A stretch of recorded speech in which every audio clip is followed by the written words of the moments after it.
left. They gotta get back used to it. Special report, coronavirus update. We see light at the end of the tunnel. President Trump at last evening's coronavirus task force briefing with a darker view from Surgeon General Jerome Adams on Meet the Press. The next week is going to be our Pearl Harbor moment. It's going to be our 9/11 moment. And the language of war continued by New Jersey Governor Phil Murphy. This is the fight of our lives. That's where we are this Monday morning with 337,646 confirmed and reported coronavirus cases and 9,648 deaths reported.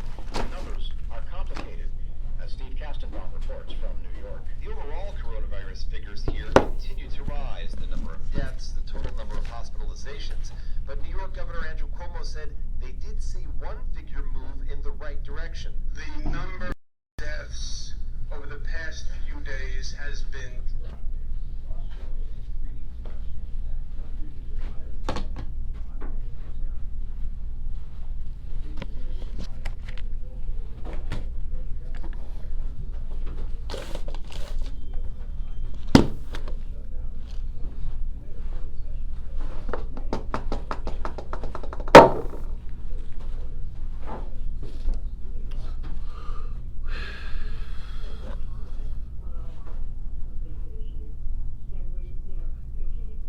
Two, one.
Morning.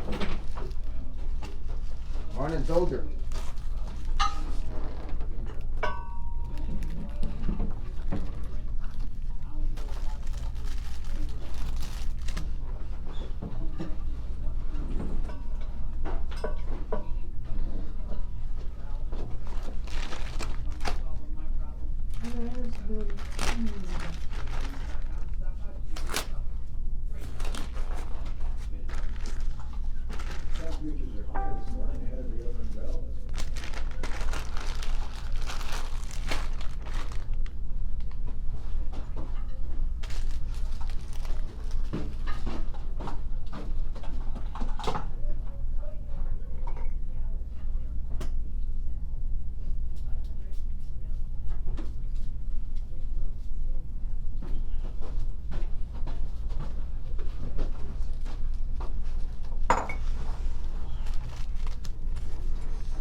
Can you forward me the rundown? Sonia's got my email issue.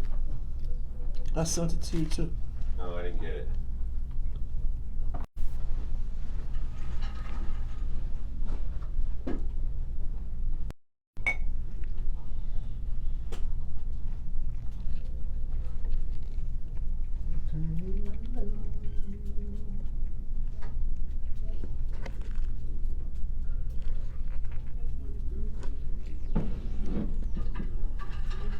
Todd, could you sit in your seat for a second, please? Mm-hmm.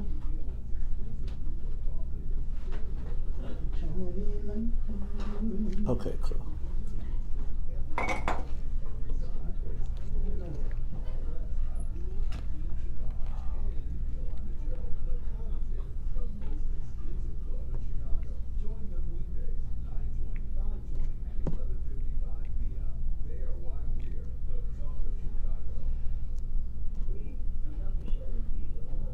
Maze, I'm going to try to get Dr. Whitaker for 5 minutes at 6:30, okay?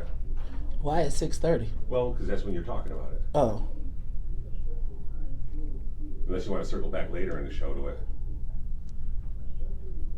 It's not so much all about the medical component of it, though. Well, it's the social economical component of it. It's what BBM just reported on the news.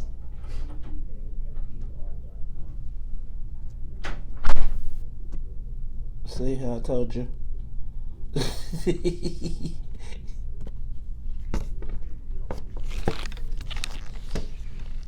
I'm not trying to do BBM News.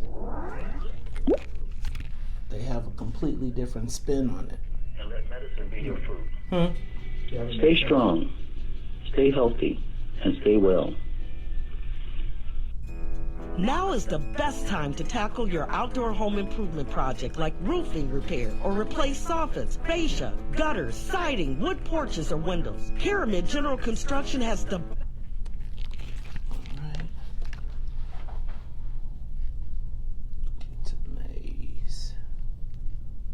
It's like,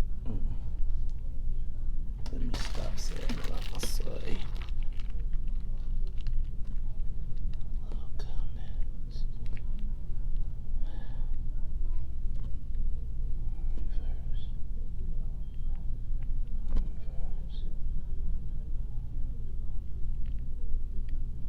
Go there. Mic check, 1 2 1 2. Mic check. Did you ask for me? Do you need me to check 1 2 1 2 in the place to be? Most definitely, it is the one and only MAZE.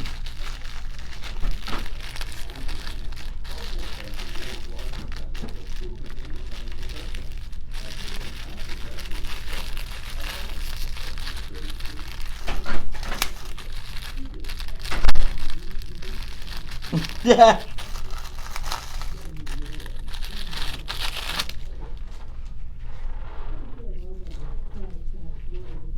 On the inbound Dan Ryan, you can look for slowdowns right on the 94 right at King Drive. Actually, that's the Bishop Ford. There's an accident blocking the right shoulder right at King Drive. The Stevenson, there's slow traffic between River Road and Blodgett due to road work. It's reduced to 1 lane, and the Eisenhower inbound and outbound is running smoothly.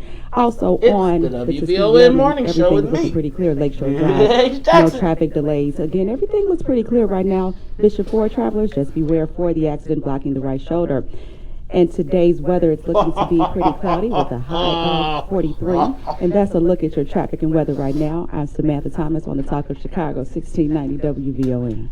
The views expressed on our programs are not necessarily those of WVON, Midway Broadcasting Corporation, or our participating sponsors. Don't count us out. Participate in the 2020 census. Log on to my2020census.gov and fill out your census form online. It's that simple. Go ahead.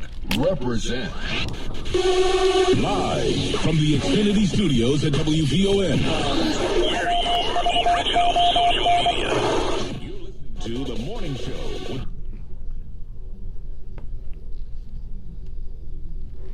Rise and shine. Wake up! Wake up! Wake up! Wake up! Wake up! Wake up! Rise and shine with the WVON Morning Show. Wake up, wake up, wake up. Featuring Maze Jackson. Do you understand the words that are coming out of my mouth? The WVON Morning Show. Wake up! Call 773-591.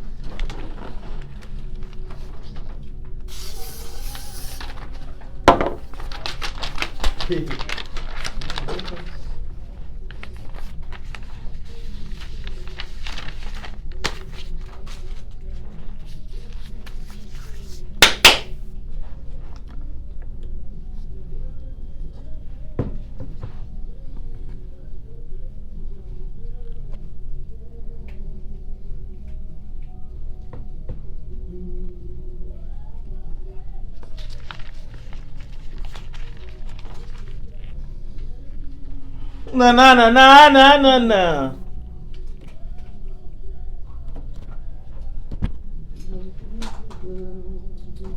Wake up, Chicago! Wake up, world! This is the WVON Morning Show. I'm your host, Maze Jackson. Got my co-host, Todd Stroger. Todd, how you feeling this morning? I'm feeling great, Maze. I got a lot of rest since I didn't leave the house Saturday or Sunday. Well, I did go to the garage. You went to the garage? Yeah. What'd you do in the garage, man? I burned some ribs. You burned some ribs. You know what? I would have said, man, you didn't invite me over for the ribs, but you would have been very disappointed, just like the rest of the family. No, I wouldn't have been over though, because you know what, man? I would not. You know what, man? I have finally come to the conclusion that I do not want to be called stupid. So since I don't want to be stupid, I'm not coming over your house getting no barbecue, even if it's a drive-thru. Todd, I don't know. Let me just say this, and I guess and we're going to talk about this a little bit later.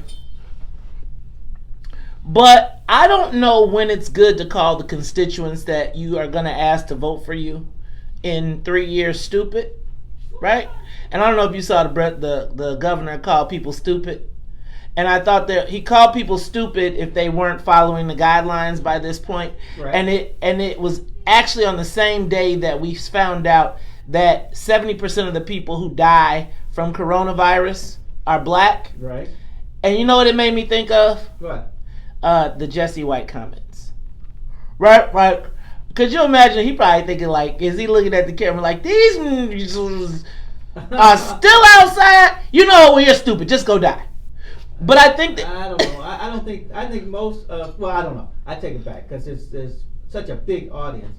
I guess the audience that I tend to see, which is probably or see on Facebook, which is probably above 35 years old, are like, yeah, those guys are stupid. Stay inside. You're killing us all. I think that the audience. I think there is a tremendous amount of distrust in the black community over health and healthcare concerns and all the different things. And so it's kind of like, Todd, when you say the people who you listen to are over 35 and they say they are stupid are probably a lot of the same people who say that they must have been doing something when the police came and got them. Remember how you said that last week? Sort of like this.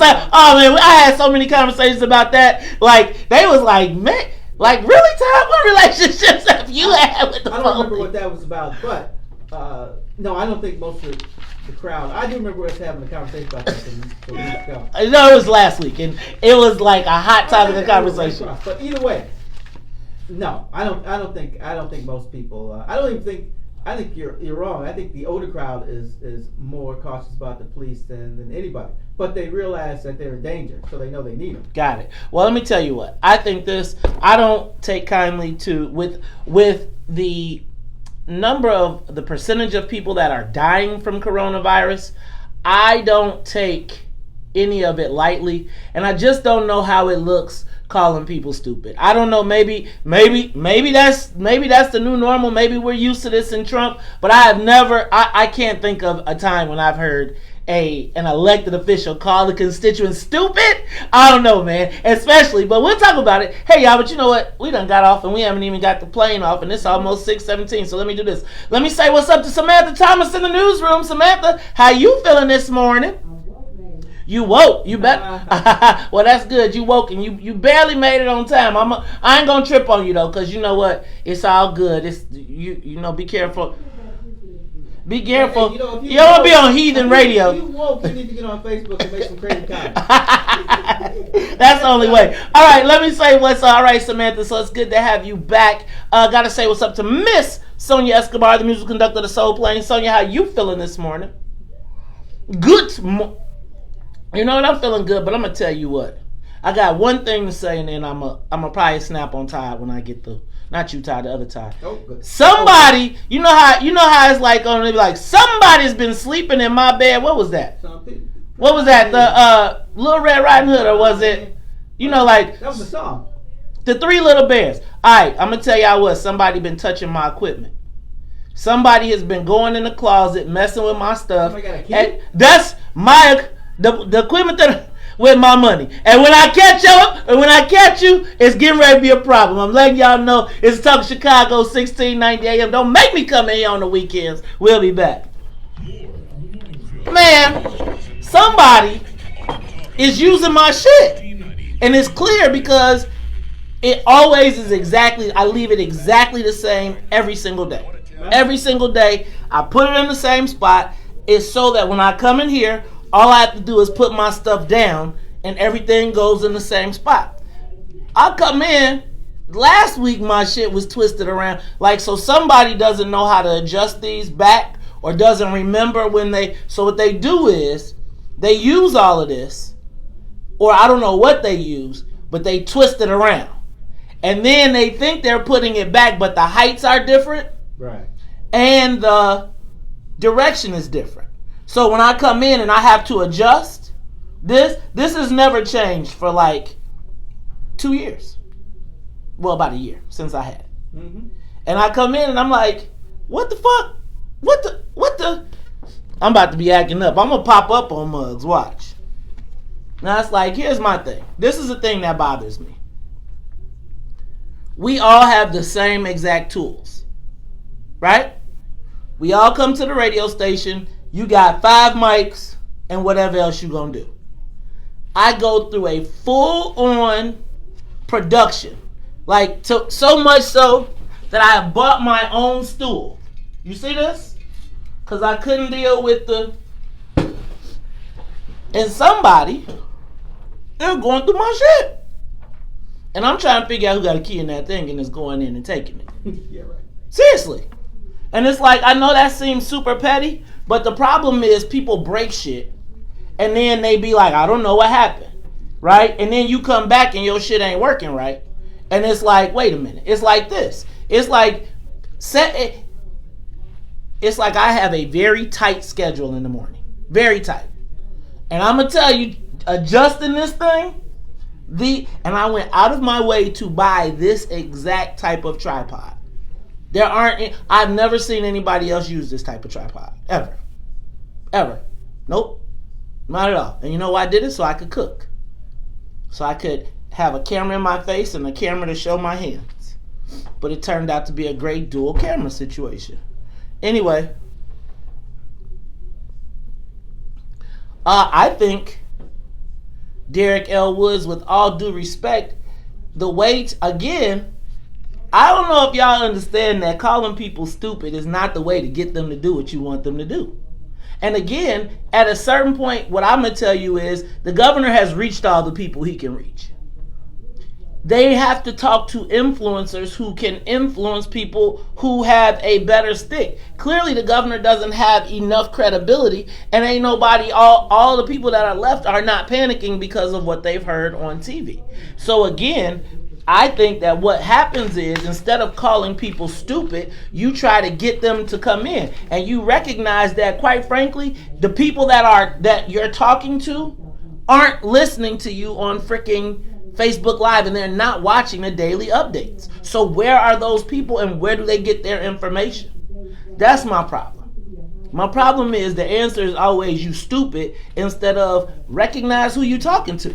Tailor your message. It's so if I don't ever watch the news, right? If I never watch the news, why do I think, and quite frankly, if it's most people, they're probably turning off the news at this point. Because if you sit around and watch that all day, you go crazy. Went on. But deep in my heart, baby, I hope you're wrong. Said I hope they're wrong. But somebody's sleeping in my baby. Somebody's taking my place. Somebody's sleeping in my bed. And you know just what I need. Oh, come home early, expecting your warm embrace. but something is wrong, 'cause my shit is all out of place. I dare it so bad when I walk through the door. 'Cause I know one thing, baby, I ain't coming back no more. They try to tell me things are still the same. 'Cause deep in my love, I heard you call out my name. Call out my name. Somebody's sleeping in my... You are tuned in to the Talk of Chicago, 1690 AM. I'm your host, Maze Jackson. Got my co-host. Hey, y'all better stop touching my stuff. Sleeping in my bed, messing with my stuff, my tripod. See, Todd, that's like when you came in here picking up my spray, spraying it. Talking about, I'm doing this for all of us. No, you ain't. You just getting you some extra spray in the benefit of us. You know, you ever had somebody come to your house, say, I'm doing this for all of us. It would be different if I taken your spray. Oh, Maze Jackson got my clothes. Hey, y'all better stop touching my stuff. Oh, my goodness. Oh, is that somebody talking on our show? Yes, that is. If I taken your Lysol and sprayed it in a Ziploc and taken it home, now see that. I'll tell you, Todd, I'm real particular about my stuff. Like, you know, I'm telling you, I still don't like Carrie to eat nothing off my plate. I'll be like, baby, I will buy you one. I will buy you a whole nother meal. Don't touch my stuff. Right. Don't touch it. Just don't touch it. And you know what? I don't know if that's because me and Toni grew up 8 years apart. So everything was like mine and hers. Right? And because the age difference was so different. I just don't like sharing. No, that's a male-female thing. Oh, is it? Oh, yeah. I just be like, you can have whatever you want. Just don't touch mine. Yeah. All right, y'all. Let's talk Chicago 1690. Hey, Todd. Did you see Pritzker and Trump got into a war of words, and now the Pritzker has now, the president has now name-checked the governor. You got it? Why don't you play it? Go ahead. Governor, I hear him complaining all the time. Pritzker, I hear him, he's always complaining, and yet I just said, give me a list of a couple of the things we've done in Illinois, and we're building a 2,500-bed hospital in McCormick Place. That's the big convention center in Chicago. And we're helping to staff it, and probably will end up staffing it because he's not able to do what you're supposed to be able to do as a governor. He has not performed well. So I got a question. When they say we're not getting federal resources, what is the Army Corps of Engineers? The Army Corps of Engineers is a separate arm. Of the what government? Is it the state government? Is it the state government? But I will say, what I know of the Army Corps of Engineers, and the president probably knows more. It's almost like it's a autonomous group. The president got to sign off on it. Their job is to be engineers, and they decide what projects they think they should do. It's the kind of thing where the president usually would not be involved in because it's See how they do that? It's busy. So the governor can call up the federal government and say technical work. I got you. I'm not debating that. That's the point I wanted to make. Okay, it is technical work, but does somebody have to sign off on it to get paid for it? Oh yeah. Who pays for it? Who signs off on it? Who pays for it? We do. Okay, but who signs off on it? You don't know? No. So if the president says no hospital, is the Army Corps of Engineers coming to do it? Are they gonna be bragging about the 25? See, I'm telling you, and if you watch the press conference, it's like it's a dance. Because it's like sometimes we got the stuff, sometimes we don't. By the way, can I just point out, in case I sound a little muffled, if anybody tells you that we don't have masks, I am currently wearing a K95 mask, and I saw cases of them. Willie Wilson has them. So I'm just saying. This is all I'm saying. I have a KN95 mask right here. And you didn't call me up. I have the KN95. Did you call me when you were spraying my bottle? Yeah. Anyway, because you're right. I have a KN95, and let me just tell you, Willie Wilson is making masks available. They are not all free, but he is making masks available. If you all seen the chart this weekend where there's the two type of masks that keep everything out, pretty much, Willie Wilson has those on deck. Man, I went to his house this week. He was out. He was standing on Randolph. I can't tell you his accent. On Wacker, coming down, giving boxes of gloves, and people was lining up to come get gloves, and black folks and everybody was lining up, and it's just like, it's like, that's why I don't understand when we turn on the news and they tell us we don't have this stuff. And Todd, I'm just telling you, Willie Wilson got it all. So if you want, let me know. And if y'all looking for some masks or some, let me know. I got some on deck.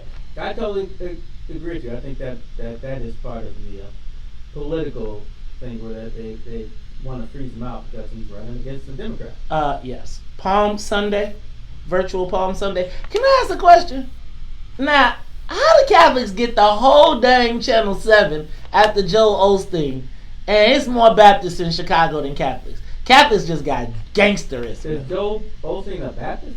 No, Joel Osteen is just Joe, man. What you talking about? You can't. No, I was just wondering. No, I was just saying, how did the Catholics get the whole? I mean, that's still the old. See, I think there's this whole. This as Catholic cities go. This is it in the United States. Yeah, maybe Boston, but we're the biggest Catholic. Well, we're dying off very, very quickly. Cause I'm saying, I was just went to. We're not dead yet. Okay. Keep on messing. You know, we're the largest black Catholic. Yeah, city in the nation. I know, because that's how you had to. If you wanted to be political at a certain point, you had to be a Catholic. People were switching. No, they were switching. Stop it, Todd. You know people switching. All right, CPS. Oh, you know what? I need to point something out, and this is I told you so something. I told you about this principal at Franklin Fine Arts Elementary School probably about 2 years ago. I told you about these principals, the white principals that think they're black and or just feel like they can just say anything because they're saving black kids. Well, apparently this same principal took a water bottle, threw it at a cafeteria worker, and gave her a concussion. That's I don't know the law well, but it sounds like assault and battery. Well, here's my thing. It's like I was telling him about some things he had done to some black parents. Some black parents had come to me about this before, and I actually went to Janice about it. And she was like, he is good, he is fun. And I saw him at a fundraiser, and I told him about himself, and he was like, you know, he did me with the, I have a black child, thank you very much. Oh, the bottle thrower? The bottle thrower. Yeah, but he threw a, and it's like, what it was he thinks he can play. Bottle throwing color, that's just ignorance. Right, yeah, man, well. You gotta go. I can't see how a supervisor or manager of people could assault the workers and still stay on the job. Well, he assaulted the parents. I mean, he cursed out the parents, told them they ain't no. It was like it was one of those schools that used to. That one. A school. Well, it was a school that was black that all the white people moved into, and so they started excavating all the black kids, and so he was just very disrespectful to a lot of the black parents and a lot of staff, and people would complain. And I tried to talk to Janice about it, but she wouldn't listen to me. Oh well, we'll see what happens now. Hey y'all, when we come back, it's social media question of the day. I want to know, does race play a role in the response to COVID-19? We'll talk about it when we come back. Live from the WVON newsroom, here's our news. Okay, so I just want to point out one more time, for the record, I'm not touching the inside of my mask, just the outside, the external area. Now this is a KN95 mask, right? This is the ultimate mask. It protects you from 95% of any of the virus. See that? Got a bank full of calls of people wanting to know how to get masks from Willie Wilson. Okay, I'll talk about it. They didn't get them from me. I'm a distributor now. Okay, then I'll put them through and they can talk to you. Okay. Did you see NASCAR driver Bubba Wallace? NASCAR driver Bubba Wallace lost a sponsor yesterday because he rage quit during the race. I don't know if you know this, but NASCAR's been doing virtual racing every week. Okay. Bubba's a black racer. I know who he is. Yeah. So he lost his sponsor yesterday after rage quitting after 11 laps when he got cut off. Rage. He quit the game. He just quit the game. He said, "This is stupid. I'm not going to play this. Nobody's taking this serious." And then he lost his real sponsor because of it. Okay. So y'all want some masks? I got the KN95s right here. So today, President Kerry K. Steele, in addition to myself, will be making a large donation of KN95 and surgical masks to law enforcement on the south side. You mean Southside District? A south side district. We adopted a district. Oh, okay. And we're going, it's only a certain amount, right? And they're scarce. So what we want to do is make sure that we, see, I get in trouble. I'll be getting in trouble. This is why Carrie be mad at me coming to work. She be like, he don't care nothing about nobody else's help but his own. I've been in trouble all week because of Todd.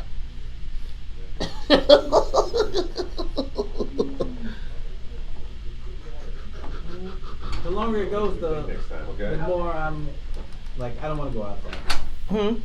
The longer this goes, the more I'm like, I don't want to go. I don't want to go to the store. I don't want to do nothing anymore. I just keep feeling like I don't know who. I just feel like people are cavalier with you, with your stuff, right? Like, I feel like that's the whole issue. I'm gonna tell people they can get their mask from me. That's right, I'm distributing. How much is a mask? I haven't decided yet. Well, let me just say, no, these KN95s, when I bought them, they were $7. Uh-huh. They're now at $10 on the open market.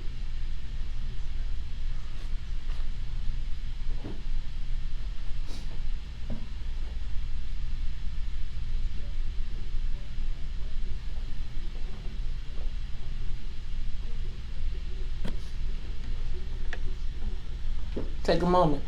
You can get your mask from your man. Let me think. So how do I sell them without being profiteering? So I'm gonna, because you don't want to buy them by the box, right? Y'all want to buy them by the box, or you want to buy them individually? If you want to buy them by the box is gangster, but I will do you like a family pack, right? You want me to do a family pack for you? I'll do your family pack. How big is a box? A box gotta be, well, it doesn't have to be, but I don't think it'd be kind of large, huh? Only 50.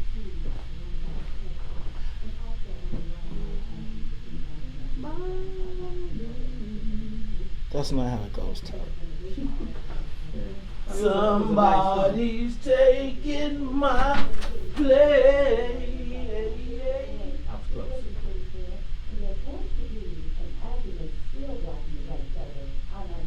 Hey, said good job.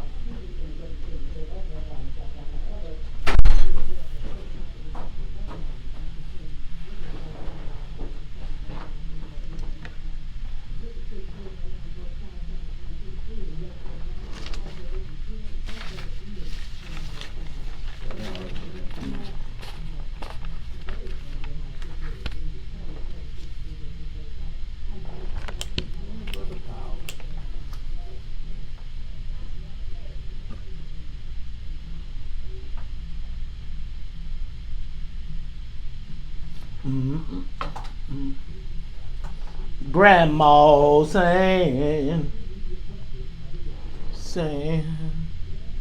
Oh, they're not free, but I'm gonna be reasonable and I'm not gouging.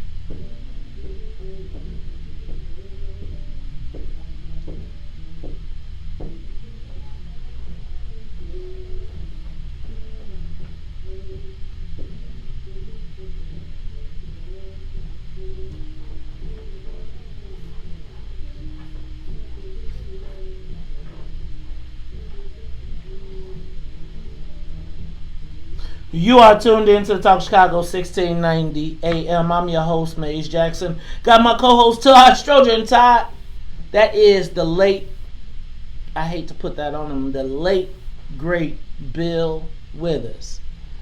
Man, Bill Withers passed away this last week. Was it on Saturday? Or was, I think, Sunday? Friday.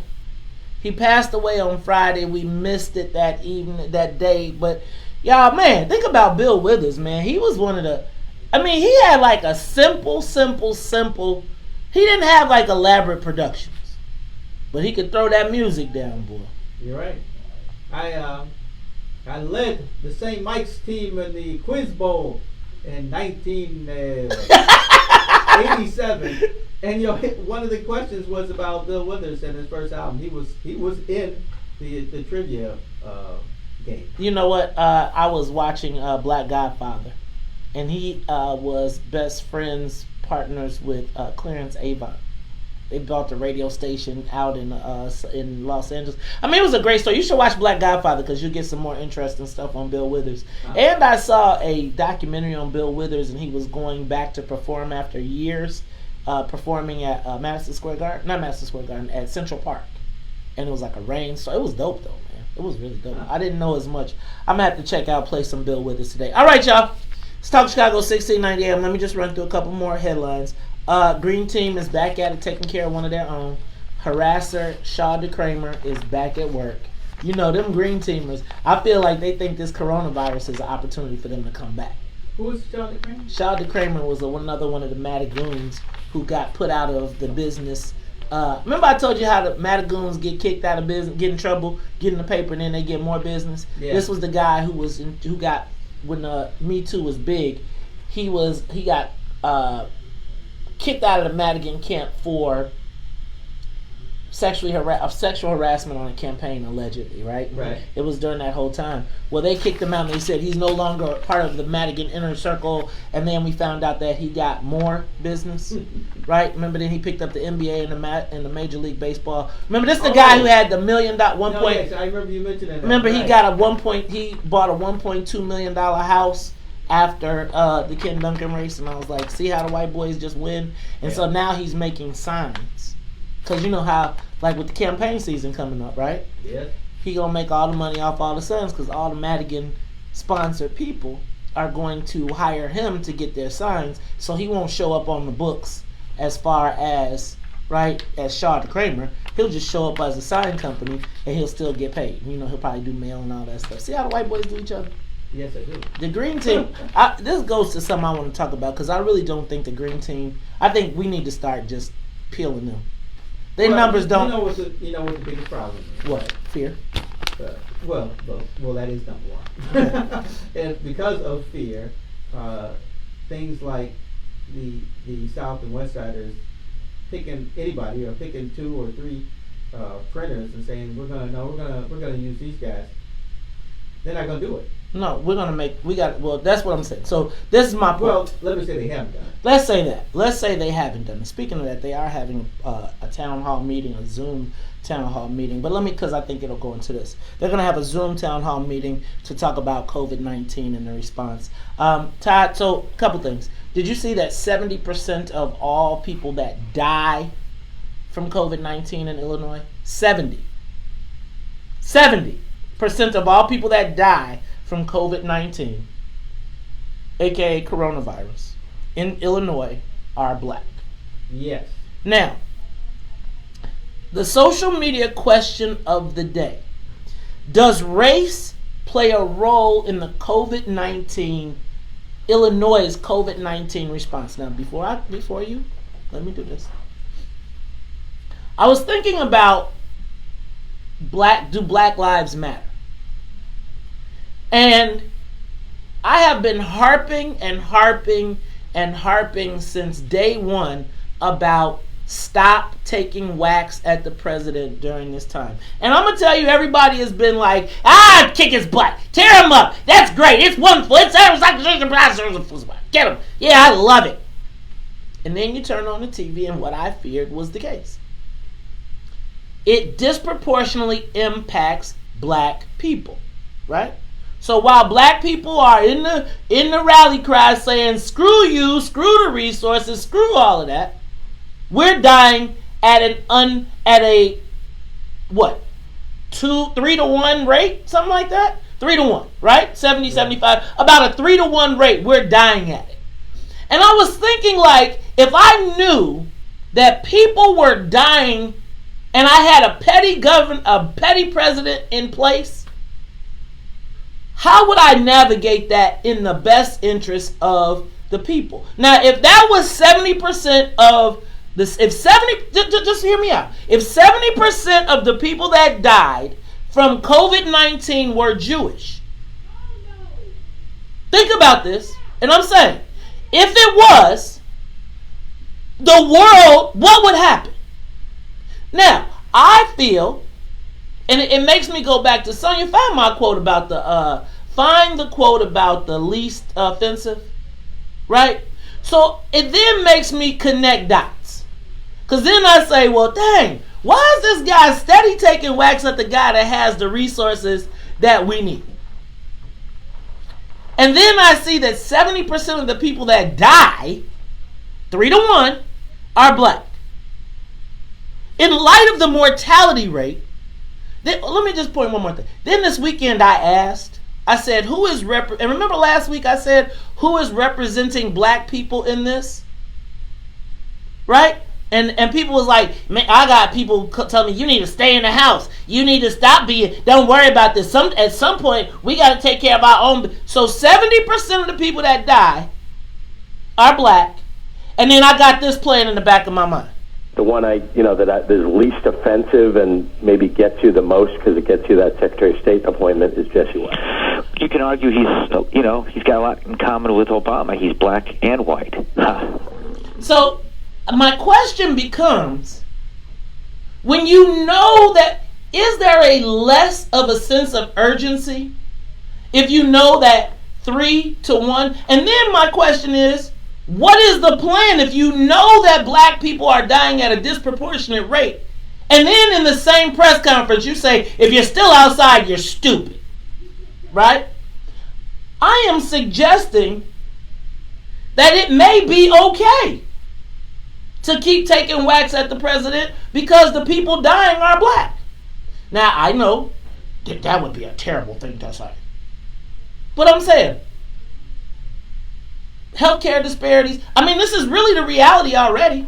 If you live, what do you live in Inglewood? You've got a how many year life expectancy less? And so I guess my question is, people are pretty cavalier. I can't understand the cavalier attitude knowing that all of this death is supposed to happen and it's coming. It's coming. But if I knew that it was going to kill off if it's 3-1, it was going to take out black people. Am I crazy to be thinking this? I mean, we are expendable in some cases. Ray, this is it shouldn't shock anybody actually, especially after maybe I'm just close to it. Katrina. Yeah, because Kerry said the same thing. Yeah, Kerry said the same thing, and they have done a very good job of dehumanizing black people in general. So when he says stupid, it's the same thing as being able to say them Negroes over there, they can't stay they butt in the house. Well, no, the way I look at it is it's the disease that excuse me, we gloss over all the time. The symptoms. This is kind of like the symptoms acted up. The disease is poverty. Poverty. Shoot, that's the whole disease is not having the resources that the other communities have. So our people have different health problems. They don't have, like we say, always they don't have an access to capital to help build up a business that would help them compete. So in the end, when there's terrible things that happen, we feel it more than anybody else. So social media question of the day. Give us a call. They get a cold, we get pneumonia. Double pneumonia in this case. Give us a call, 312-374-8130, 312-374-8130. Does race have a role in the COVID-19 response? I'm going to take you another level. Every single time. Okay, if you are on Facebook Live, right now you can hear me if I sound just a little bit muffled. It's because I just put on a KN95 face mask that I got from Willie Wilson, who, when I stopped by, said, brother, put your mask on because I don't want you to be dead. Now, I pulled up to Willie Wilson's and there was a string of people, black folks, that were picking up gloves and masks and going back out into the community and distributing them. Now, they were selling them, which they have to because there's a cost and all of that good stuff to them. But the point being, there is no Calvary. And what if you know that it is 70% of the people dying are black? What is the outreach campaign? Why do I care about? You see this? Who do they have that are talking to people in the black community that black people actually respect and will listen to? So Top of Chicago 1690. We'll be back. That's why I tell you we need to have people. When they start cutting people off, again, let me do this for y'all one more time. How many of y'all told me it was no masks? Look, you see this right here? This is my KN95 that I'm wearing right now. Right? I'll be back. Todd, you can talk to the people. Yeah, Trina Downs, I don't know how many respirators the hospitals of black communities have. But what I do know about black hospitals, because I'm on the board of directors of one of them, is it's just like the what I was saying just about $10. 5 minutes ago. You see this? Oh, hold on. You see this? I got these. There are black people in the community that have these. These are the ones that they don't want the people to take because there's a limited supply. Willie Wilson got them. He got them. Okay, Todd, you can have them. Now, and that is those hospitals are poor. I mean, just like the neighborhood and the people they serve, they are poor. And in that, what I mean is our hospital, which is like on 80th and Paxton, or something like that, Llewellyn, they, every year, we're in the red. It may be $1 million,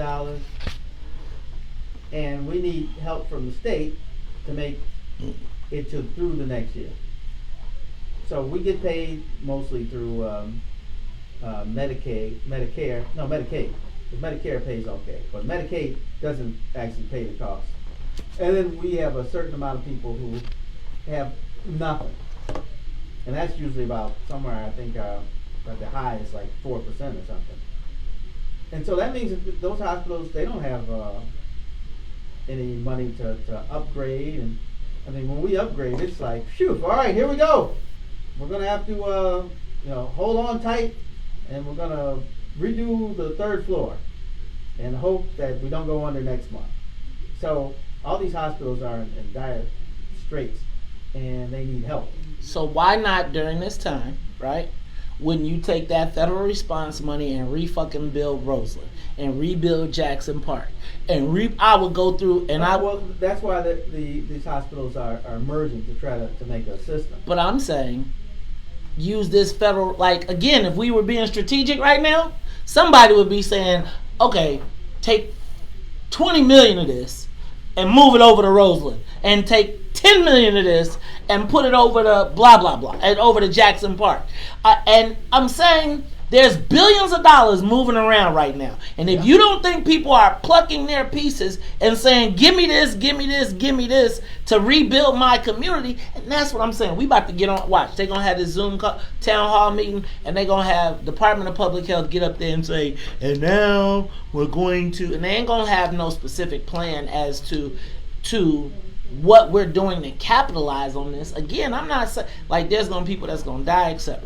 But are we saying, as smart people, shit, there was $300 billion that came down for federal hospitals. What's Illinois' cut? And then if the governor is telling you that he's going to address that, then you fucking make him say right then, we're going to give $50 million to our community, what hospitals? Safety net hospitals. Because that's where they're going to be interacting with those people. Did you build a triage unit on the south side? Did you take a field and say, okay, we're going to pop it up right here so that there's a place on the south side that people can get to?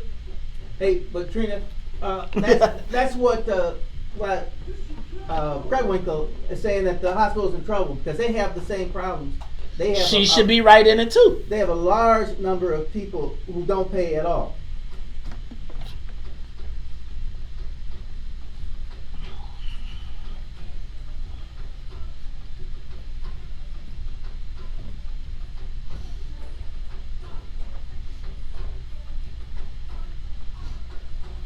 don't really care about us. They don't really care about us.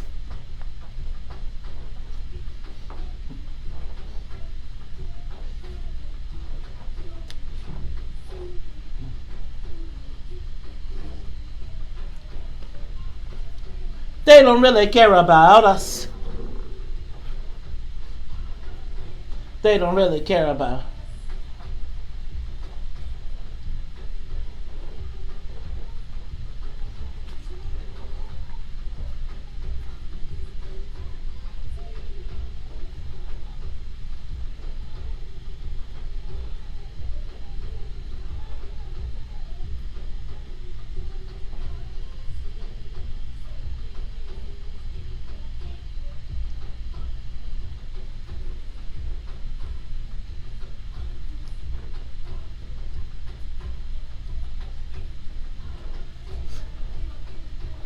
You are tuned in to the Top of Chicago, 1690 AM. I'm your host, Maze Jackson. Can I take...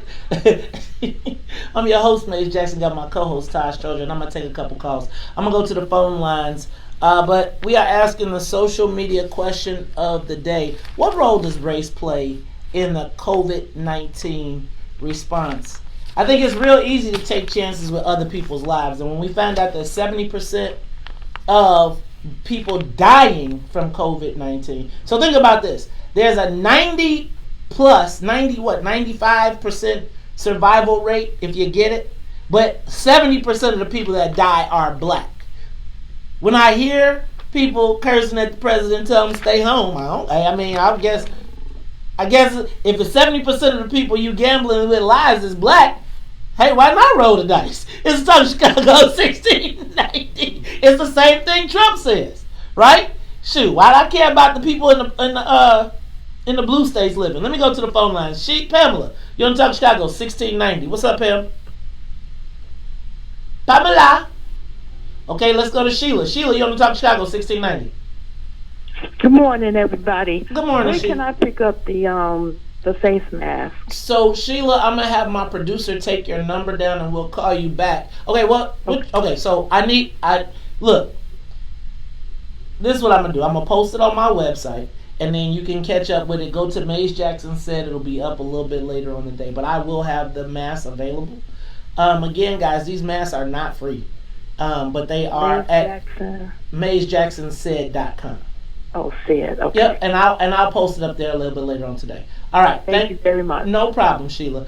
Let me go to line 3. Line 3 on the Top Chicago 1690. Boy, I swear. Good morning, Maze. How are you? I'm great. I just want to say that I think we are under attack. They're already trying to make us little or nothing in Chicago. This governor is getting on my nerves and making my stomach churn because he's always talking about this Trump. He should be saying, Trump, please send me this, send me that, send me that. He's not doing any of that. He's trying to run future for the president. He's making me sick. I'm also sick with the black people who work for him who are not saying nothing. Tor Hutchison and Stratton, they're not saying anything. That Toni person. Yes, we're dying because they told that one guy go home and be in isolation instead of testing him. See, that's where I feel, and I'm hurt behind that because you know what? If these people don't wake up, you don't need to be high. He's campaigning. That's all I'm saying. He's campaigning with our lives. Let me go to Tyrone. Tyrone, you're on Top Chicago. Tyrone. Come on, Maze. Come on, Maze. You got to go further than that. You know that race play a part in it, man. Because for one thing, you know, ever since the Clintons and the Dalys and Rahm Emanuel, there's been a genocide plan to destroy black folks off this planet. They answer the Negro question. Now, here's the thing about it, Maze. You know that one thing for sure and two things for certain. When they first started doing the testing, they did it everywhere but in the black community. So you already know that these ain't nothing but white folks playing their game of white supremacy. Oh, see. And here's the thing. Thank you, Tyrone. You know, the challenge is, if you talk about it from that perspective, then, I'm going to tell you, then it's going to be, I'm crazy. It is. Because we're used to black people dying. Right? They're used to black people dying at disproportionate rates. They just don't show it to you. I mean, I would bet you, Todd, that we die at that same level compared to white folks. No, I think you're right. This is nothing new. This is what the majority expects, and some of us, I think, too. We expect us to die early, but not at the same way that they feel. This is why it's important for you not to buy into they're stupid, right? I feel like you gotta. I feel like you have to look at this from a bigger perspective. I'm not saying that there aren't people that shouldn't be outside, but when you start to dehumanize them and call them stupid for being outside, when it's 70% of the people that are going to die are coming from your neighborhood, it makes it much easier to justify. Man, them stupid people wouldn't stay their butt inside. But those people they're not in the high risk category. I'm almost sure of it. Okay, you're saying that now. But when they start talking about the people that's outside, it's the young people, right? And so as the young people are out there, who is it best to get rid of? Young crazy black kids who are not really ready to listen? I'm just telling y'all. That was Jack O'Malley's strategy. That's why he wanted to do 3 strikes you're out and stuff like that. Keep people in jail until they're 40. And this is my point. My point is when we buy into these little So again, how many people raise your hand when JB said they're stupid for being outside? If they're not listening, how many people say, oh, you know what, they are stupid? And then think about, now extrapolate that out, so that when 70% of the people that are laying on the street are dead, and there's black people, what'll be playing in your mind is, they were stupid for being outside anyway. And you don't even know who died from being outside.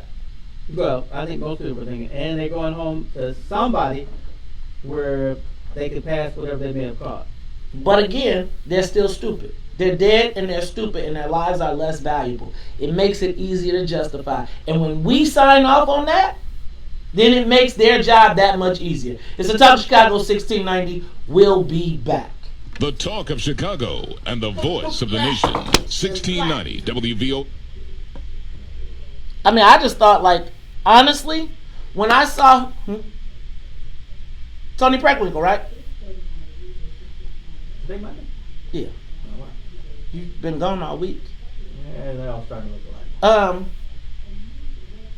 But the thing is, it's I promise you, when I heard him say the stupid thing, it wasn't about, and you see how your answer was, okay, they are stupid. A lot of my friends that are 35 plus are thinking they're stupid, right? That's the same way the police kill black people, because it's that guy over there. And I'm saying that if you think about historically black people trusting, and do you think I'm taking this fucking this goddamn remedy or no, hell no. Why? So we could be in some damn Tuskegee again? No, hell, see, it's and I think everybody forgets all of that, right? People don't think about that. Don't forget about that, but knowing a little bit about public health, I've got a different take on it. I think so. Understanding that, Todd, there's a certain level of people that have to be talked to by their peers or people they respect. I'm gonna be honest with you. There's nobody that's come on TV, honestly, that I'm oh my God, because they said it, or I need to take it seriously because of them. You know who has been the most influential in me in this? Who that? Carrie Steele. Carrie. If it wasn't for Carrie, I promise you I'd be walking around this motherfucker fuck it. No, and then it's then, but to see she takes this as seriously as she's taking it, and it's people petrified and scared. So, I'll put this on just so y'all can know that these masks exist. And when they be telling you that we don't have them, it's I feel like it's all part of a bigger plot to put us to be able to say we can. What? Oh, finish your statement and then I want to put something in your head but not on camera. I feel so now it ain't so when you die at the black hospital, right? Because they ain't got no COVID ID coverings and all that stuff, you just buy into it.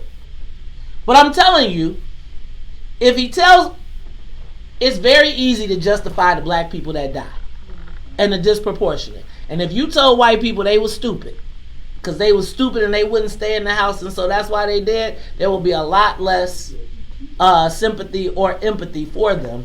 And Maybe they don't watch they don't sign up for Governor Pritzker's alerts every day. There are plenty of people that do not use TV or the radio. And there's too much unreliable information on the internet.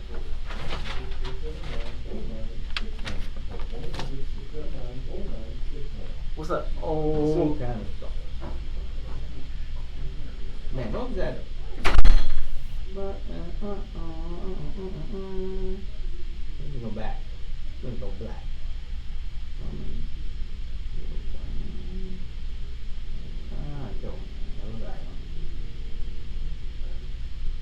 I love that song.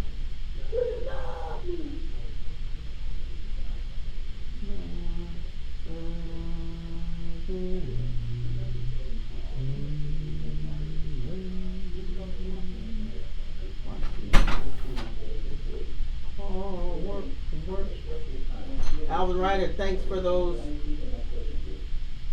blasts from the past, my man. Did you send Preckwinkle the link? No, I'm not doing it. Let's have another call. I wonder what the angle on Dr. Mason will be. Yeah, I'm gonna hit it like 3 times. I'd do it like in the middle. I wouldn't start all with it. Okay. So, Damn it. I just think I need to work in gloves. So again, I feel like there's subtle games being played with black life. That's all I'm saying. And it's like people are gonna be like, I'm crazy, and then today they're gonna be saying Mays is fucking a nut, and then watch. I bet you they'll even address it today in the press conference. So this is what they say. They say to you, we know that 70%, and it's alarming, and it's been historical. Right? And so we're going to address the needs. How are you going to address the needs? Who's the task force? Who are the black people? So this message, this was for Glenn Reedus, who was being super smart. At some point, we have to stop worrying about who's going to represent black people and do our... It's like, yo, like, there needs to be a black task force or black people that are doing messaging that is effective for black people. So you think that the freaking mayor putting Hurley on in the middle of the day. Like, think about this. 1 million people watched D Nice live. How come they ain't, or let me give you another one. How come they ain't using people like Vince Adams? Like, you got people that have, like I told them before, I said, if you all were smart, what you would do is you would take all the people that don't like you and say, we need you to be a part of us. I would call up all the people and say, man, can you use your platform to help us direct Illinois citizens to the right place? They go do an influencer program and then go get motherfucking non-influential people. Right? It's like, so you get, they ignore the people with the voices because you don't kiss their ass, and then they tell you that it's not political. Seriously. And I fundamentally am tired of, it's like, I'm tired of us having to be the niggas that gotta just, if you want, so I guess it's the same thing as JB and Trump, huh? Maybe I learned a lesson. Maybe I should, well, I'm not getting along, so there it is. But your life ain't on the line. Yo, I ain't got your granny's life at stake. Now, if I was the leader, I'd be telling y'all something different. Because my job would be to bring back the resources. But I'm saying, who on the team is the person that's saying, like, so now we loving Dr. Ezike, right? But Dr. Ezike should not, don't you think she should be thinking, like, should she do something better than to reassure black people? Should black people be reassured? Do we need some reassurance at this point? Seeing that 70% of the people are dying, are they making any additional efforts to go into the black community and get people to stay inside besides hitting them over the head with the police? So the last time we talked about black folks was the police shut a block down and said, you can't come on this motherfucker without showing me your ID.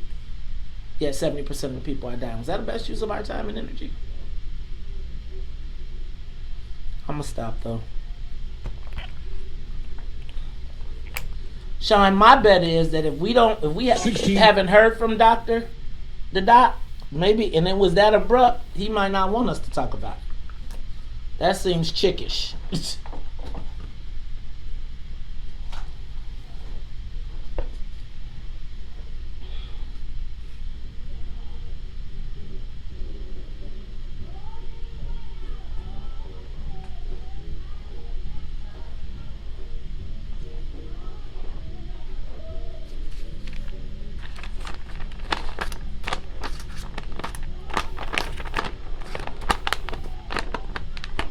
And then he had them. They don't be practicing none of their social distancing stuff they telling you to do.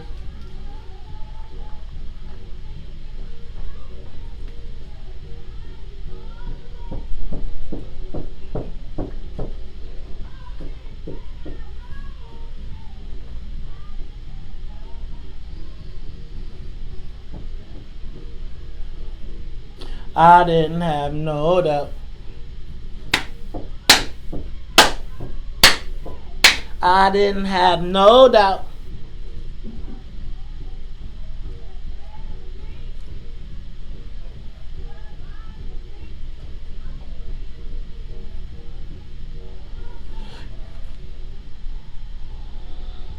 You are tuned in to the Talk Chicago 1690 AM. I'm your host, Maze Jackson. Got my co-host, Todd Stroger. But Todd, you know how we do at the top of the hour. Got to say what's up to the WVON Morning Show team. Happy to have Samantha Thomas in the newsroom with us. Samantha, you all right back there?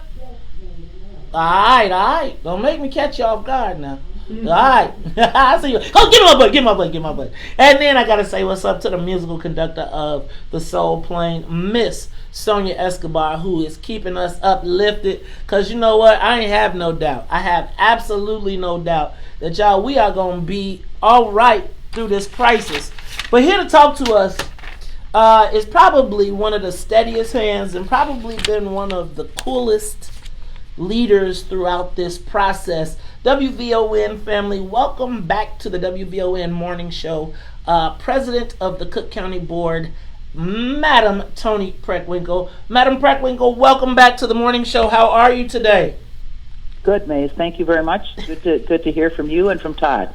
It's great to talk to you. You know what? I want to tell you, you are the first time that I listened to Boss Radio when I've been out, and I want to tell you that you did an awesome job. I was like, you do this radio thing or something, huh? You do it pretty regularly. I know you had a show you used to host, but you were pretty comfortable in the spot. Well, when I was alderman of the 4th Ward for almost 20 years, we did a program called 4th Ward Report on cable TV. So I'm comfortable interviewing people, and it's always fascinating to hear from folks about their areas of expertise. Well, I'm going to tell you, Madam Preckwinkle, great job, and thank you for filling in, and I appreciate you answering some of those questions that I had asked you about. All right, Madam President Preckwinkle, first I'm going to ask you to give us the update, and then I'll start asking some questions. But we are in the middle of the COVID-19, a.k.a. coronavirus crisis. What do you have for it? What can you say to start to Cook County residents who are concerned, nervous, fearful, and what can you do to offer us some reassurance? Well, first of all, I think it's important to remind our listeners that they should observe the three C's, I think we call them. Clean, that is, wash your hands all the time. Cover, when you cough into your elbow or into a tissue and throw it away immediately. And, of course, work to contain the virus by social distancing and, as the governor suggested at the end of last week, wearing masks when you go outside. So, Madam Preckwinkle, are you now wearing a mask? I got a mask. I got me a KN95 in here. But are you wearing masks yourself in your interactions with people? When I go out of the apartment, yes, as a result of the governor's order. And let me just say, previously I did not. First of all, because we don't have enough surgical masks for our first responders and healthcare workers, and it was my view that individuals who had them were basically depriving those folks, first responders and healthcare workers, of personal protective equipment, PPE, that they desperately needed. But the governor has suggested that people should wear personal protective equipment, masks when they go out of the house, and I'm going to try to do that. Okay, Madam President, let me ask a question. One of the things that I have been super nervous about is, they talk about free health care, but Cook County has been offering free health care to its residents for years. How is Cook County Hospital responding to the corona crisis? Because you have not the people, you're going to have the least fortunate, the least of those. How is Cook County preparing for this health crisis? Well, I think all of our healthcare providers, and particularly our hospitals, are struggling in this environment. We want to be sure that we have the hospital bed capacity and the number of ventilators that we're going to need when the COVID-19 virus peaks. So we've got some real challenges, and there are challenges across the board in our healthcare system. But we have particular challenges in our system because we have 2 hospitals, Providence and Stroger, out of 68 hospitals in the county, and we provide about 48% of the charity care. That's uncompensated care in the county. So we have 2 hospitals out of 68, and we provide almost half of the charity care. So indigent folks who have no insurance, are going to be coming to our hospital, and we hope that we have the bed capacity. We're going to be hit really hard financially by COVID-19. There's no doubt about that. Let me back up, because that's something that I do want to talk about, and really I want to get a perspective from government and from a government leader. Madam President, the governor has told us that this was unprecedented, and he couldn't have forecast this. I've heard mayors around the state saying that their budgets are going to be completely decimated, and you tell me your budget is going to be decimated. What did Chicago do with its finances that made them so prepared, as the mayor said, that we did not learn from Chicago in this process to prepare for something like this? I think you should ask the mayor of Chicago about preparations in Chicago. Let me just say on behalf of the county, there's no unit of government in the state that isn't going to be heavily impacted by lost revenue and increased demand for services. First of all, when you entirely, well, not entirely, but you almost entirely shut down the economy, the kinds of taxes that both the city and the county collect, sales taxes, amusement taxes, that's going to movies or shows or whatever, hotel and motel taxes, car rental taxes, all of those are decimated.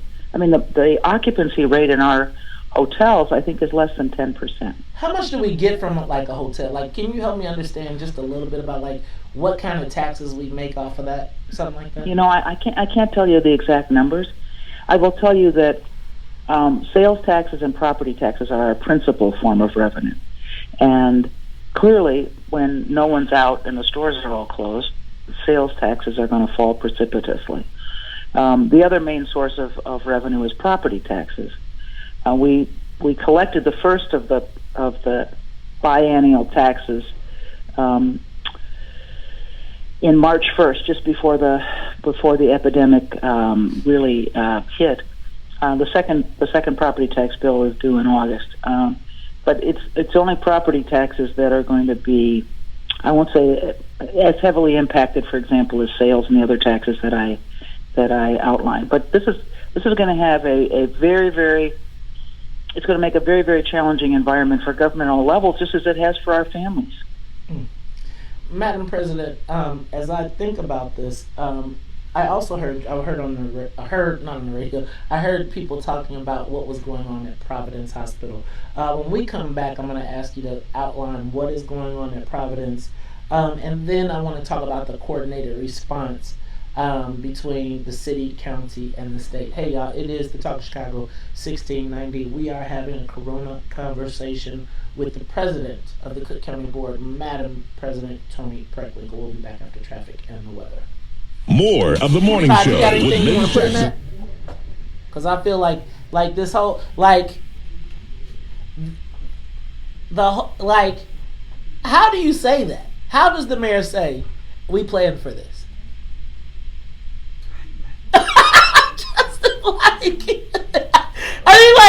She literally looked at the camera and was like, of course we're going to be fine. We planned for this. We planned for economic downturn.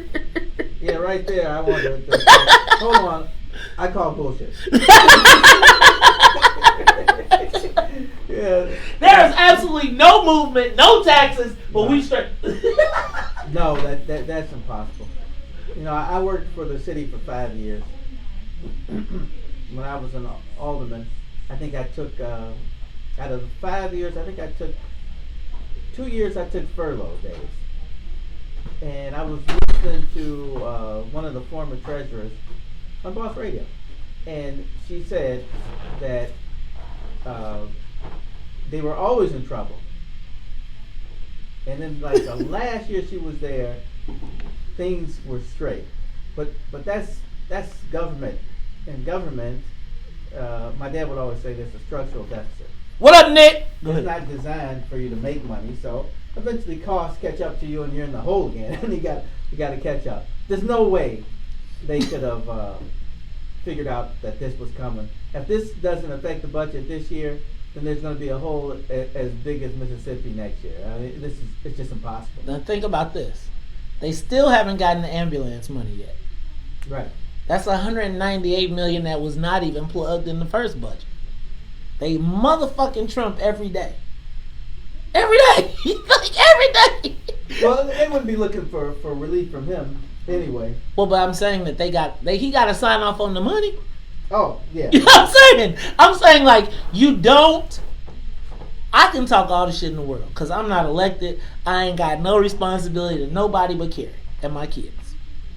When you got, again, 70% of the people that are going to die, every time he speaks and says, screw you, Mr. President, 7 out of the 10 people that die are black. 1 is Asian, so he only got 1 in 10 chance of dying. Well, but I would put it a different way. He's not really saying screw you, Mr. President. He's like, do your job. Okay. Now, if I came to your press conference and said, if I stood up and I am in another unit of government and I am the sheriff, not the sheriff because sheriff's too easy. If I am, there's not a lot. Well, I'm saying like, okay, I don't want to say like, okay, so I'm the tax review. I'm the assessor. Right. And I get on the thing and say, shut up, Todd. Do your job. You're not doing a good job. And I get up and every time I get on TV, I do a press conference. And I'm like, Todd, you ain't doing your job as the president. And I don't care. And we need our money over here. If you don't give us our money, guess what? We're going to assess the problem is he lying or not? You know? Is it true or is it not? Even if it ain't. Perception is reality. Right? So lying or not, if he is telling the truth, you're a different kind of politician. If he's telling the truth, but he's fucking me, guess what? I'm fucking him. The problem with dealing with a fool is it doesn't matter if you say it out loud. If you're not, he's still gonna screw you. But you can finesse it. If you're telling me you can't finesse it, then what is Cuomo doing? It's like you pick your spots. Cuomo has a different. This is my take on it. Cuomo has a different relationship because he comes from New York. And New York is where Trump comes from, and it's a huge place on the coast and international. We don't have that kind of cachet. Right. So we're still a country Midwestern country city. So again, 7 out of 10 times he talked. That's your granny. So he's spinning the roulette wheel with your family.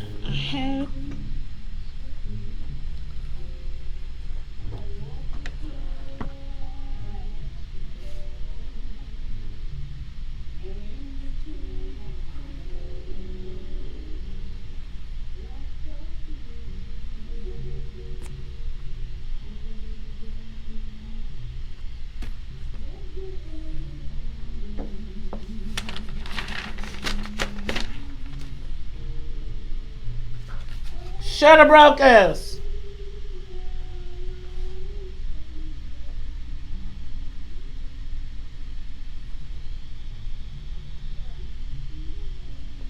You are tuned in to Talk Chicago 1690 AM. I'm your host, Maze Jackson. Got my co-host, Sonia, Todd Stroger. You're going to have to pick that up. I did too much staring out the window feeling like this song. Okay, can I tell y'all? I'm going to tell y'all.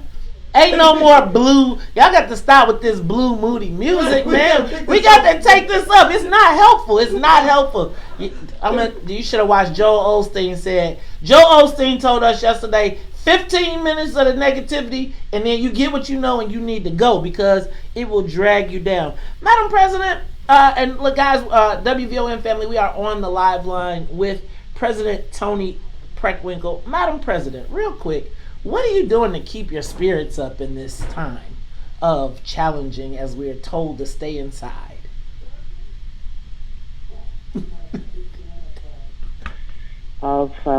Tiger King. Great music. No. So a lot of my favorite music and watching stuff on television. I just watched the series on Madam C.J. Walker, which I thought was really good. So. You know what? That one's been getting some mixed reviews because they're saying it's not like historically correct. Yes, and that's the problem when you watch these things, and I hate to change it up, but when you watch these things, you got to realize this is a story somebody wrote. If you want to know what happened, read the research. Oh, okay. Do some research. You know what? Madam President, I didn't know you watched Netflix. You got a Netflix account? My daughter got it for me. I knew it. You don't even. Do you watch a lot of TV? Do you watch a lot of TV, Madam President? I mean, obviously with so much you got going on. No, actually I don't. But it's been an important distraction given the things that I have to deal with every day. So, but I really like the Madam C.J. Walker program, and apparently it's although I can't verify this, it's based on a book by a family member. One of the granddaughters or great granddaughters, the work that she did to kind of look at Madam C.J. Walker's life. So okay, but you know what Martin Scorsese said? That doesn't mean it's entirely historically accurate. Well, Martin Scorsese said, if I wrote a documentary, no one would go, so I write soap operas. Well, Madam President ain't watching no soap operas. You didn't watch All My Children, did you, Madam President? You look like a One Life to Live person. No, I'm afraid I don't. All right.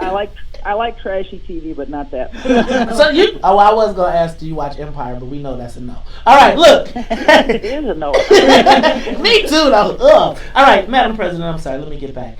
Madam President, talk to me about your role in dealing with the corona crisis. I see the mayor coming out every day. I see the governor coming out every day. Sometimes they come out together. Sometimes they come out separately. I've seen all three of you together once. Is the response coordinated? And if so, what is your role in coordinating the coronavirus response for Cook County, and how does that play into the larger scope? Well, first of all, the governor has press conferences every day. Those are the governor's press conferences. In the last week, I think we had 3 or 4 press conferences out of the president's office. First of all, admonishing folks that while we're continuing to keep the forest preserves open, people have to maintain social distance and not congregate. Otherwise, we'll have to close off parts of the preserves. And I think it's really important that people have an outdoor option. They can go and get some fresh air and walk, bike, whatever. So I think that was a week ago Sunday that we had that press conference. And during the week, we talked about what was going on at the hospital. There was a press conference at the hospital. We talked about the census, and we had a press conference with the business community to talk about initiatives for the county around trying to be helpful in applying for federal resources. There's a $377 billion fund for small businesses, independent contractors, and gig workers, and we wanted to get the word out on how people could apply for those funds. So we've tried to address the concerns that people have directly through a series of our own press conferences, and we'll do probably a couple more of those this week. Got it. Madam President, is Illinois on its own when it comes to this response to coronavirus? I see that we are. Yesterday, I know that the governor and the mayor have all taken on the president. At the same time, yesterday, the president name-checked the governor. Do you think that this war of words is going to have a further negative impact on the citizens of Illinois? And then let me just dovetail into that, knowing that 70% of the people that die from this, are we taking a risk with Black lives? And I'll let you answer for me. Well, I think 70% of the deaths in Cook County have been African American. I think it's 30% statewide. Okay. Let me just say, the Illinois Department of Public Health and the Illinois IEMA, it's Illinois Emergency Management Administration, I think that's what it stands for. Everybody calls it IEMA. The office in the city, I think it's OEMC, the Office of Emergency Management. And our own emergency management and regional security folks all work together. So we have a coordinated effort, state, county, city, around emergency management, and we have a coordinated effort around public health as well. So, our staffs work closely together.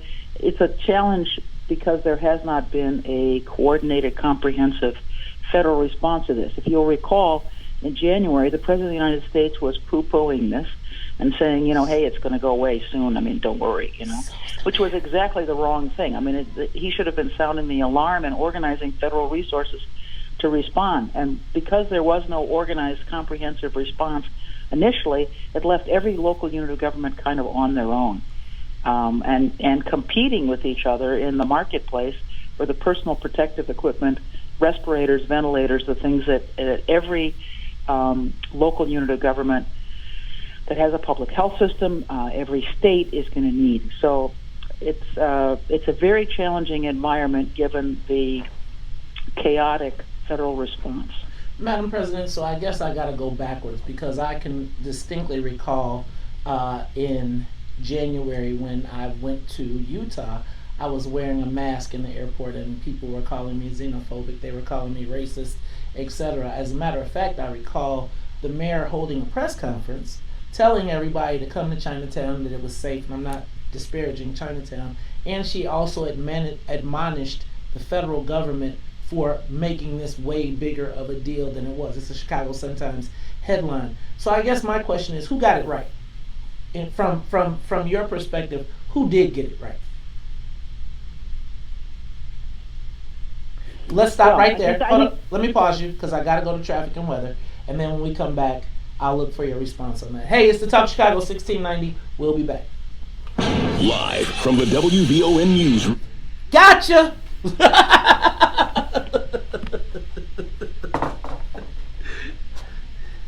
Right. Are you saying no one got it right? Yeah. Nobody knew what a fucking national pandemic was going to be like. International. Nobody got it right. Because nobody had a plan for this. Well, see, I think that is where things get all jumbled up. So you have the governor saying that, no, Mr. President, this is where your group was supposed to warn us and start developing things. And as we know, this is not the first pandemic. I mean, I'm looking on the internet. They had one in, I forgot what year that was, 1898? Let me check. Let me clear my throat. What year was that? 1869. And then we know we had the one in 1919.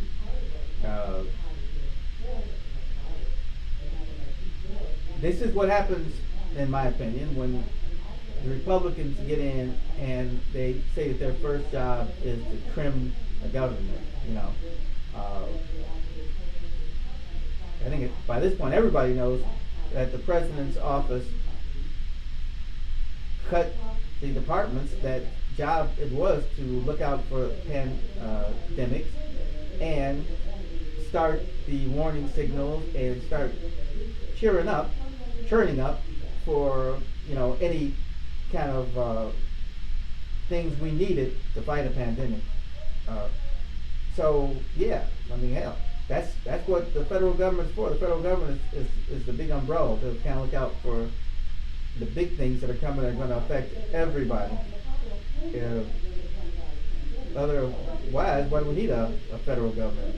every state could be on its own, and the governor would be the major governing body. So no, I think this is on the national government. They should have taken this a lot more seriously, as you know, governments all across the world. But you know, China has stepped in, and you know, I saw someone ask, why are we getting things from China? Because China has literally stepped in and said, okay, we are going to be the country that is going to try to help as many countries as we can. And in some ways, the U.S. has stepped back from doing things and reaching out and giving aid to other countries, and China has stepped in to fill that void. It's kind of an interesting thing, as China has decided that they are going to try to up their role as a national power and kind of, in a sense, take the place of the leader of the free world.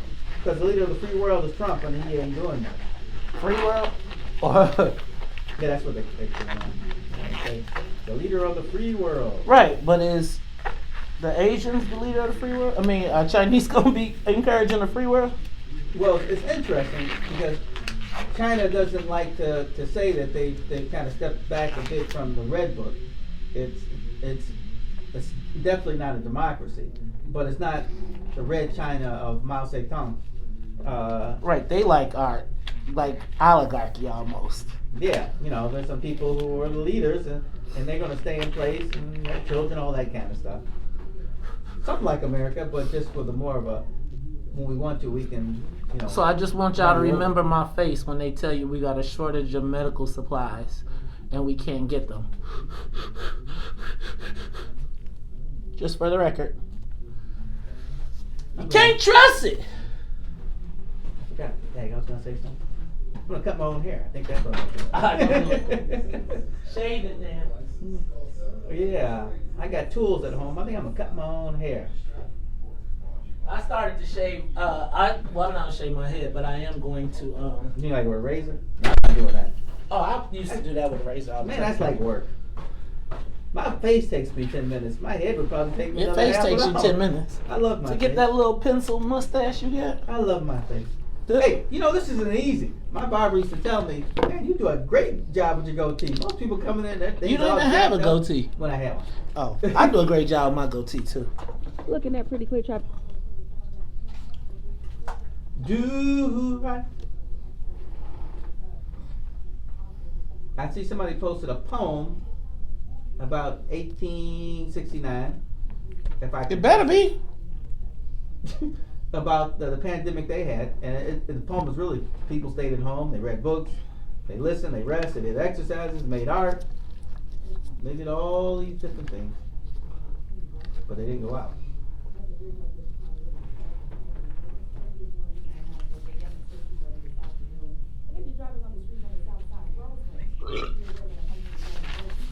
Hey y'all, take a moment, share the broadcast. Put the broadcast on your live TV. You know you can mirror or share it, cast it to your TV, and replace your regular morning show. You ain't got nothing to do. Change this up. Why are we putting Cheryl in at 8:20? Who's Cheryl in? Cheryl Whitaker. Oh. It's like, I hate let me stop. It's like do that at 5 a.m. 5 a.m. Right. I'm saying when I write the show. Oh. Right. Don't be rewriting the show. I get you. With no questions. Lover.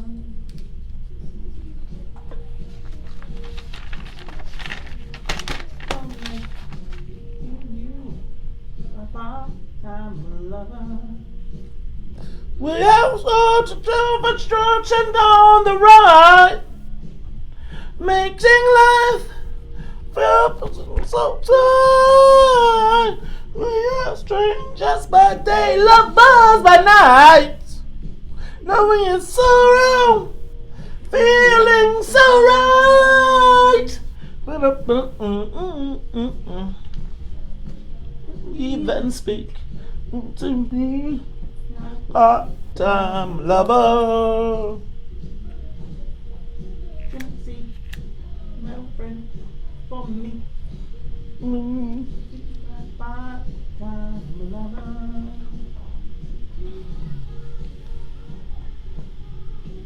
You are tuned in to Talk Chicago 1690 AM. I'm your host, Maze Jackson. Got my co-host, Todd Stroger. And Todd, we are talking to the president, Madam President of the Cook County Board, Toni Preckwinkle. Madam President, before we left, I asked you, I was looking at some old Sun Times headlines, and Mayor Lori Lightfoot accused the Trump administration of overreacting and causing fear and panic regarding the coronavirus. I watched our governor tell us how terrible the federal response is, and I'm not going to debate any of that. I guess my question is, who was prepared and who got it right, from your opinion, as it relates to how we prepared for the coronavirus? Well, first of all, I think it's really hard to prepare for, a 100-year pandemic. I mean, the last time we had a pandemic of this magnitude was 1917 to 1919.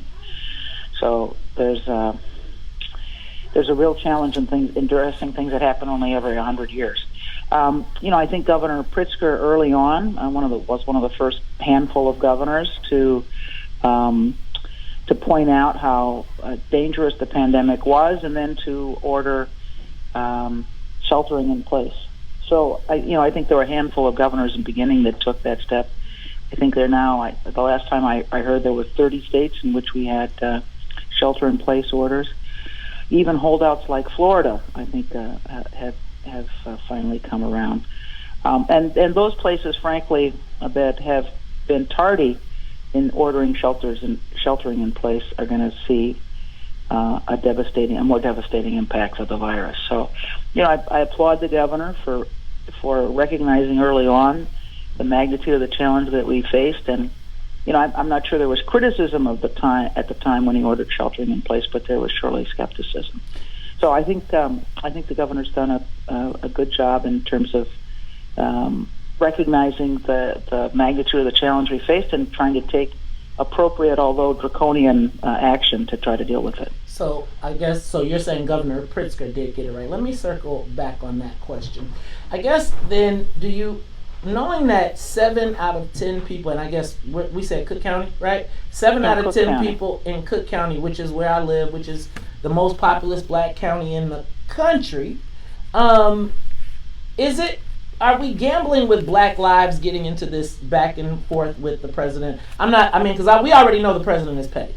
But I wonder, do you believe that there is a slower response to blue states, particularly states that are hypercritical of the president?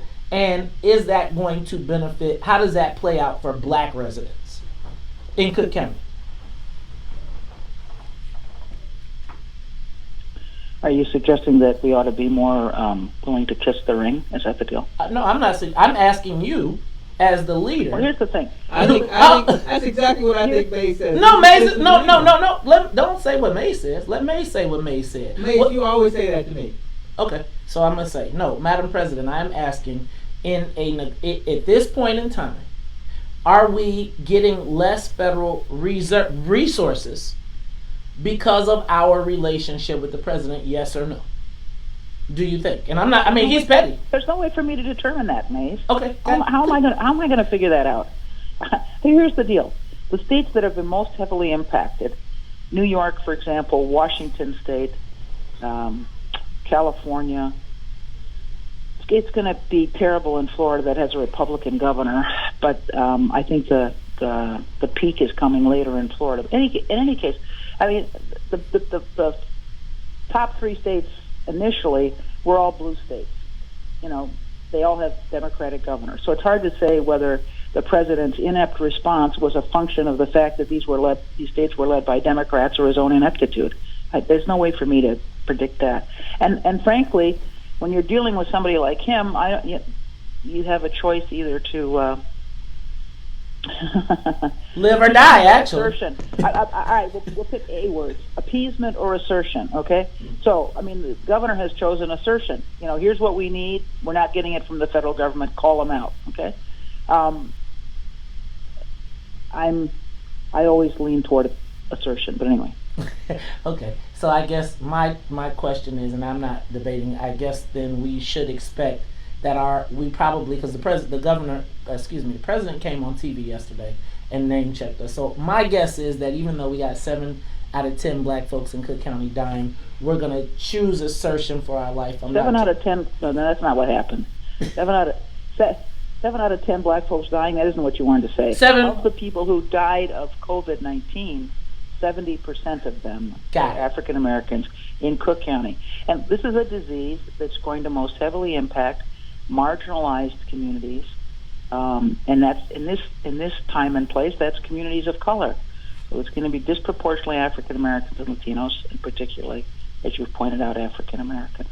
Look, in Cook County, we run the hospital system. I just said to you that of all the hospitals, 68, we provide almost half of the charity care. We're going to be disproportionately dealing with folks who have no insurance and who desperately need care, and we're going to care for them because that's what we've done for 180 years. We take whoever comes to our door.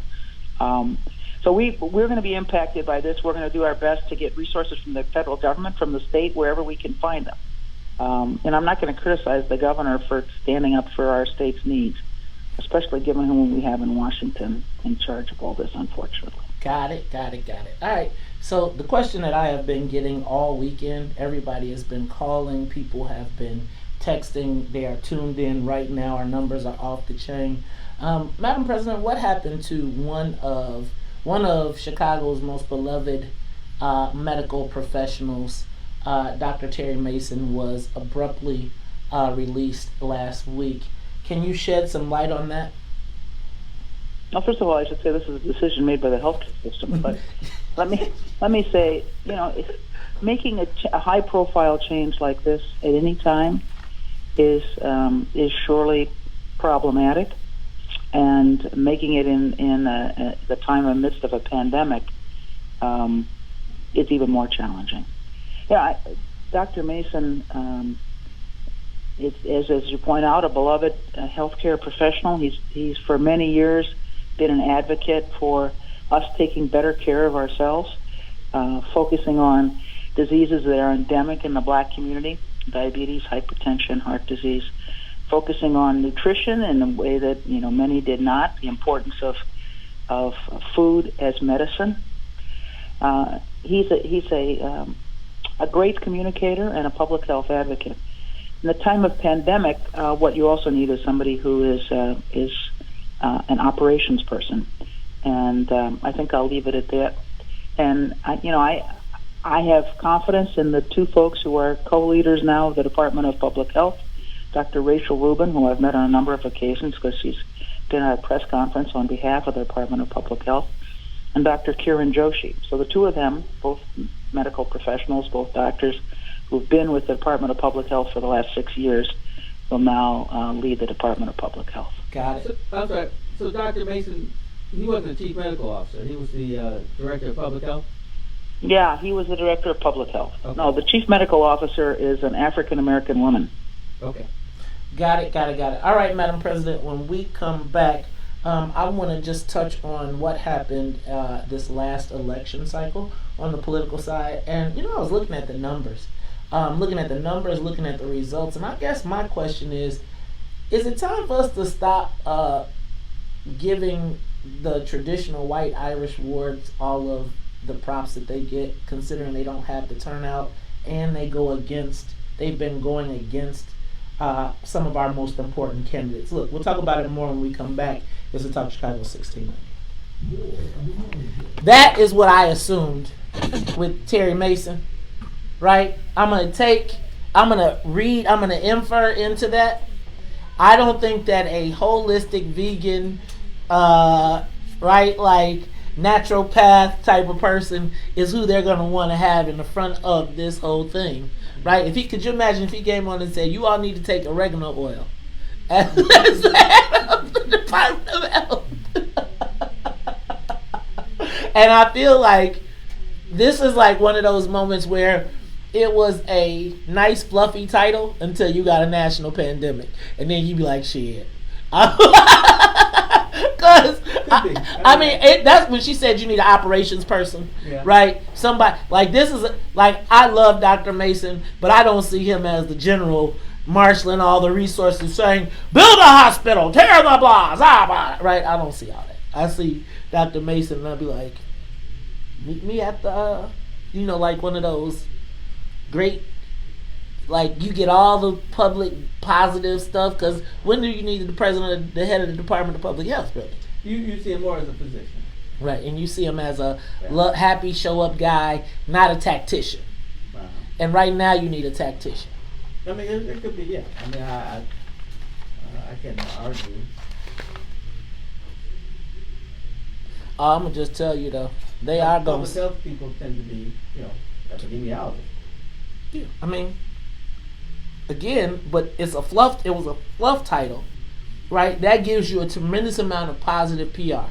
What they don't want to do is have a vegan running the joint and 3 million people die at the county hospitals, and he ain't really coordinated the response. It's not really a fluff title, because they do go out and they do inspections and stuff like that, and he's the head. But that's a fluff title. The Department of Public Health, the people that go do the work, that's work, but it's a fluff title in the standpoint of that person is really only giving you positive PR.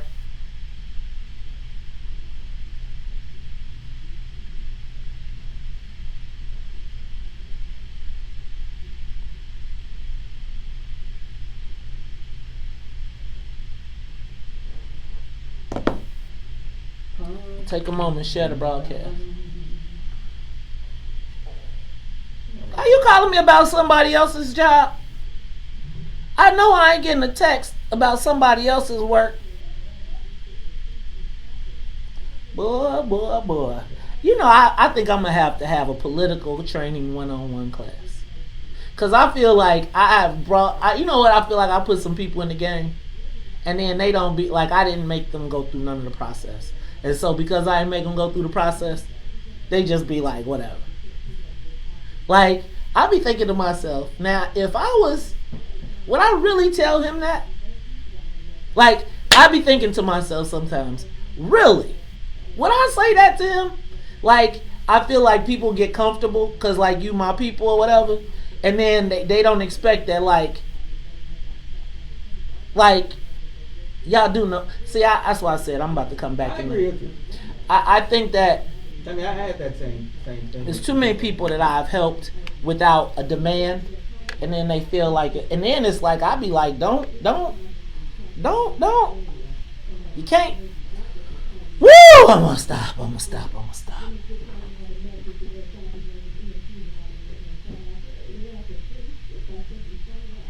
No, that text wasn't checking Maze. That text is making me say, are you really hitting me about somebody else's work when I know who you work for?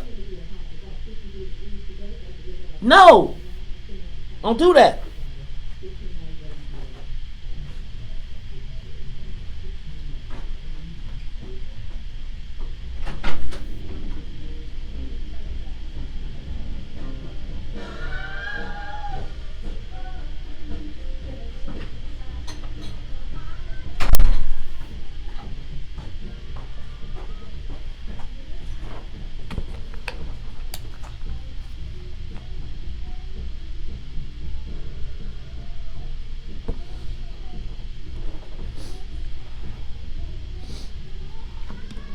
Whoa, whoa, oh.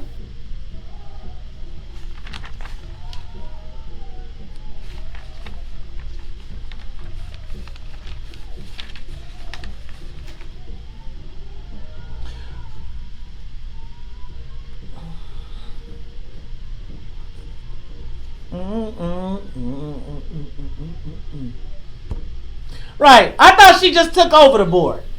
Didn't she just take the board back over? When she said the board did that, didn't she just take the board back over? Yes. Well, no, she didn't take the board over. She took the control back. She has some influence, but the board still votes on what happens. Well, all right.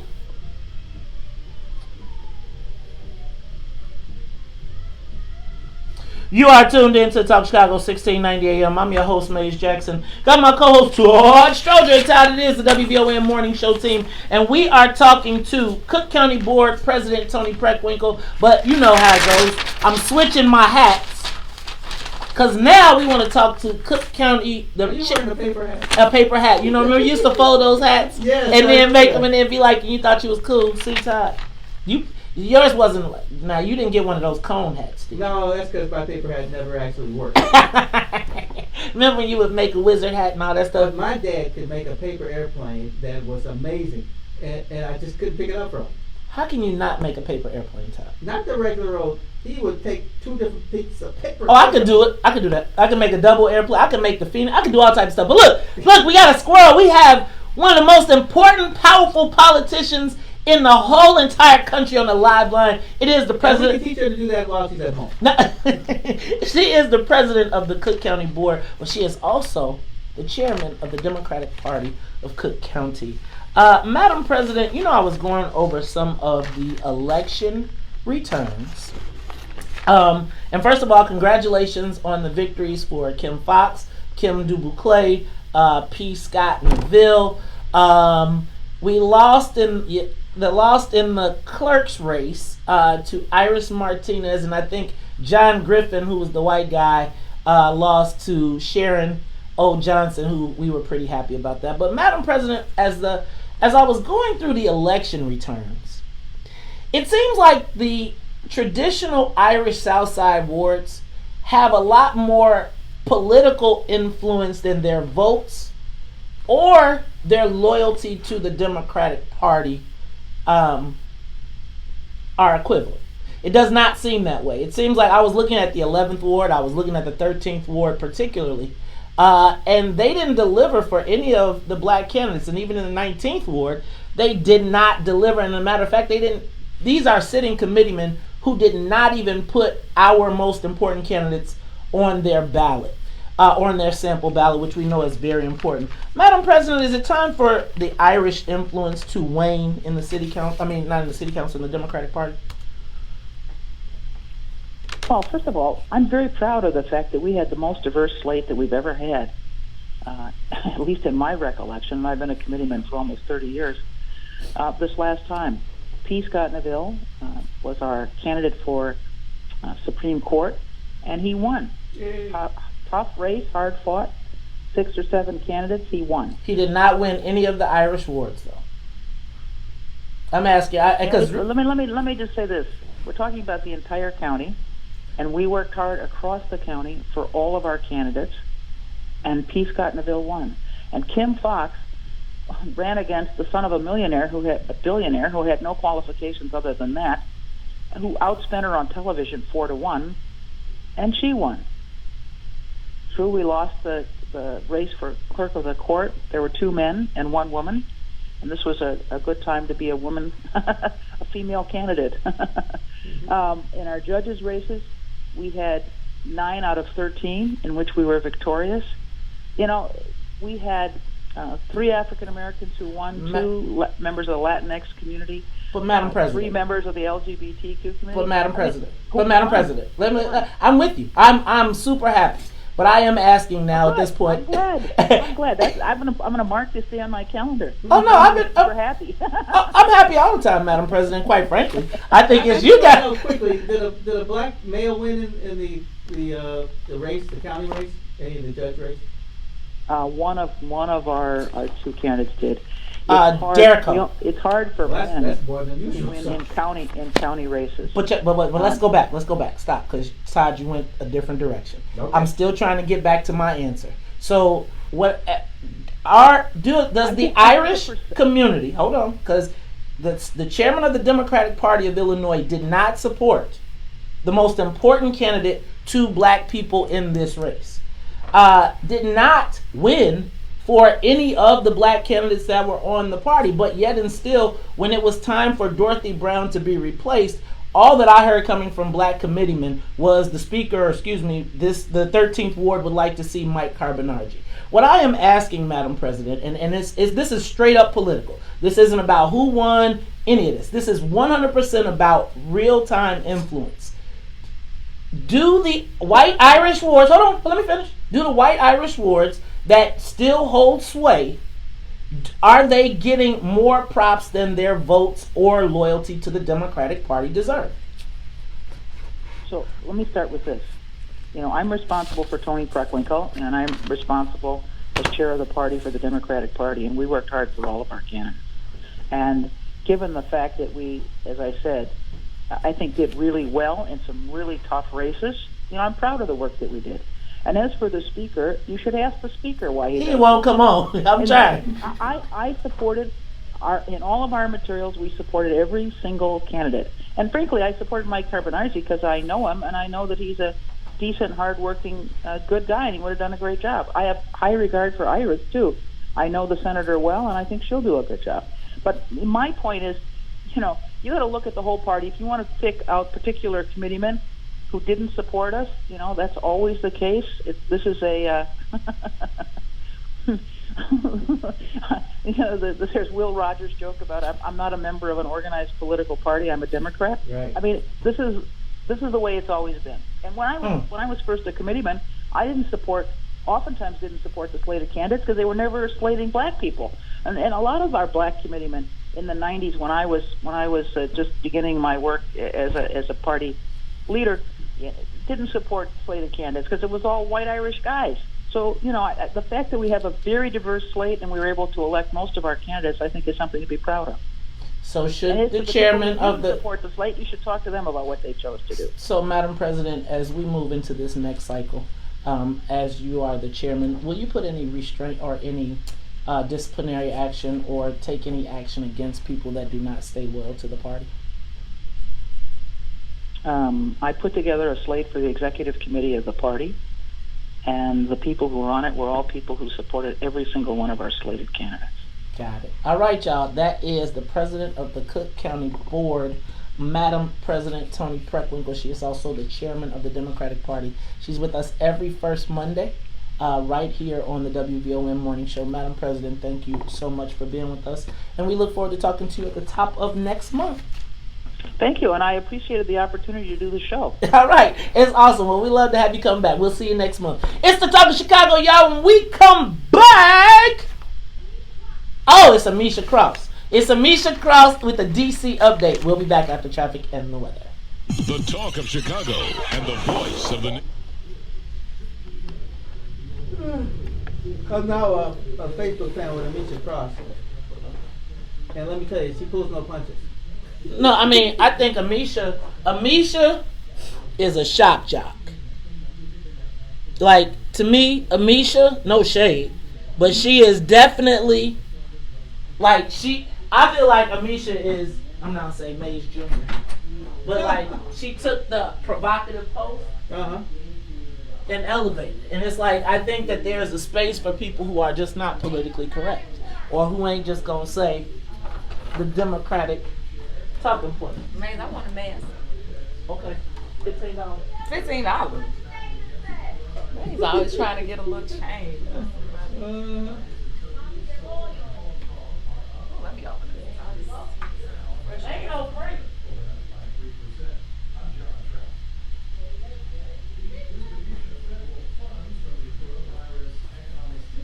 Why are we talking this era? We're past the 7 p.m. No.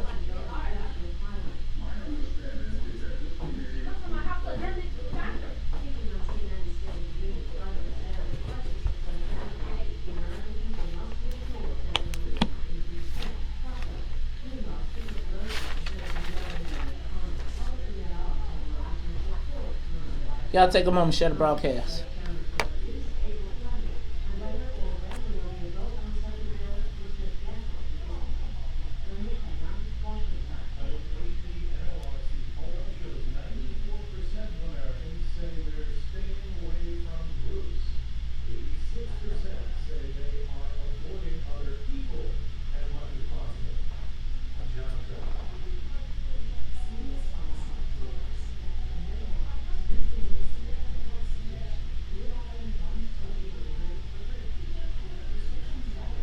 I love to see the great groom.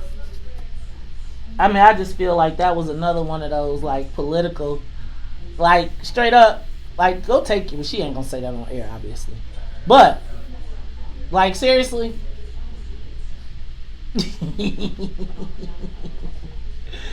I'm just telling y'all, they are gambling with black lives. They like, shit, y'all good as dead.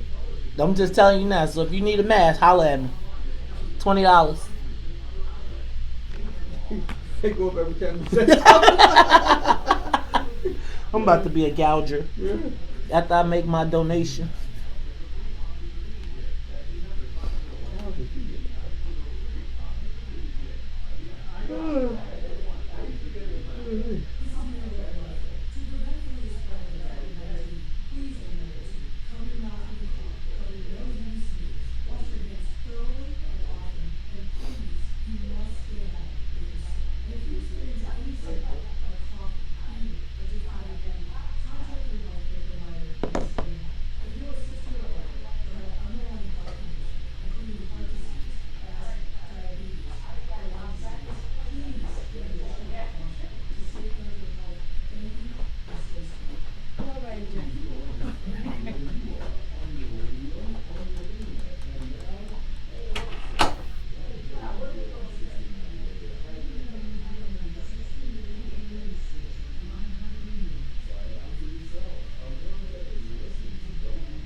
You're right. She signed it. Yeah, she signed it. Yes, she did. Yes, she did. Barbara Bates.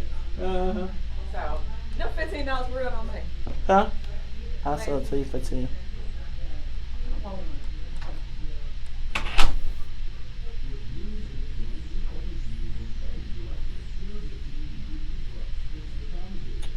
I mean, we do.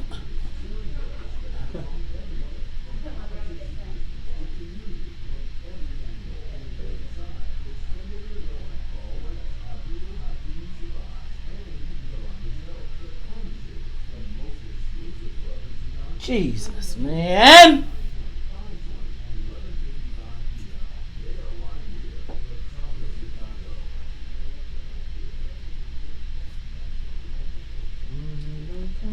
Can you close that door, Tom?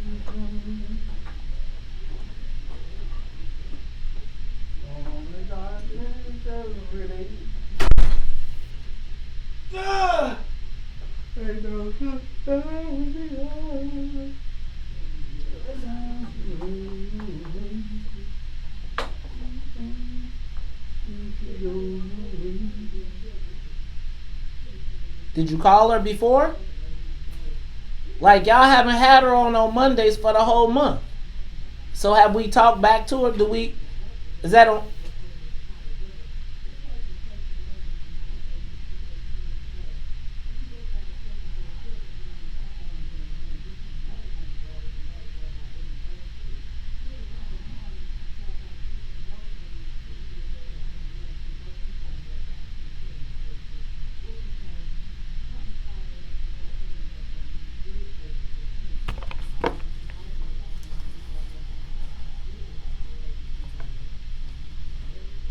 And that is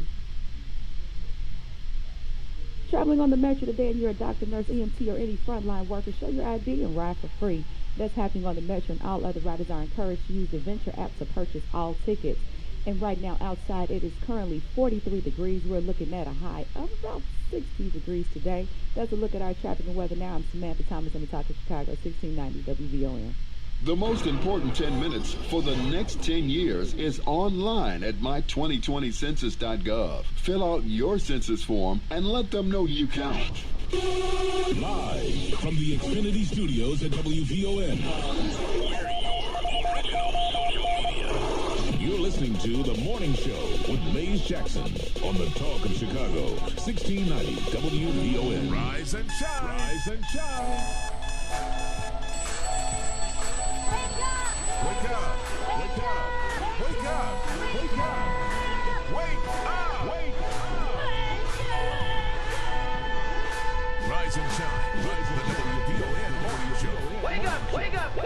featuring Maze Jackson. Do you understand the words that are coming out of my mouth? The WVON Morning Show.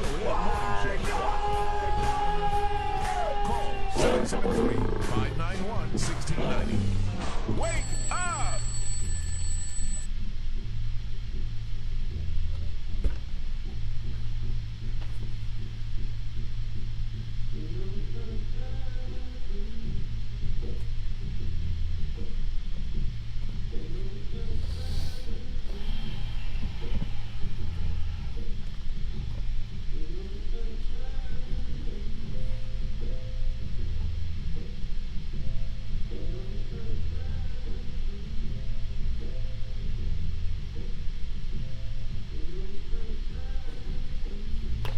You are tuned in to the Talk of Chicago, 1690 AM. I'm your host, Maze Jackson. Got my co-host, Todd Stroger. Todd, but you know how we do at the top of the hour. Gotta say what's up to the WVON Morning Show team. What's up to Samantha Thomas in the newsroom, as well as Miss Sonia Escobar, the music conductor of the Soul Plane. And on the live line, we have Back After Boss Radio for the last 4 weeks. Goodness gracious, thank you. It is time for our DC update with Miss Amisha Cross. Amisha, we missed you. Where you been? Well, went to Atlanta. That was fun. Back in DC now. Everything is shut down here like it is in several other places across the country. Oh, man. All right. Well, let me tell you what. I am glad to have you back, Amisha. And so it's so much to talk about, but I only got a little bit of time to do it. So let's start here. I'm going to run through my whole entire list, and we'll try and see how much we can get in this 15 minutes. All right, so what I want to know is the Washington, D.C., is there a difference in the COVID-19 response between red and blue states? How is Trump being perceived nationally? What is the state versus federal role in this crisis?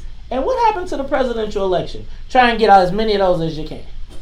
Absolutely. So I think I'll start with the red versus blue response.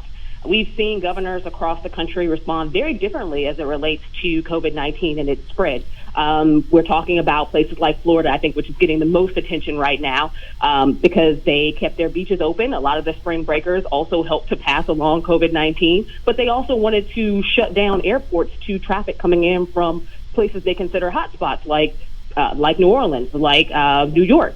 And we've also seen a governor who apparently just now learned what social distancing actually means and why we were doing it 2 days ago. So I think that when we're talking about a lot of our southern governors, we also look at the fact that most of those states did not expand Medicaid under the ACA, under Obamacare. Those states now are seeing much more strong caseloads of COVID-19. Those states also have a higher concentration of impoverished minorities. They have less access to clinics and public health care. They have less access and more underfunded hospitals. So it's turning into a perfect storm of all things going wrong if we're talking about the South right now.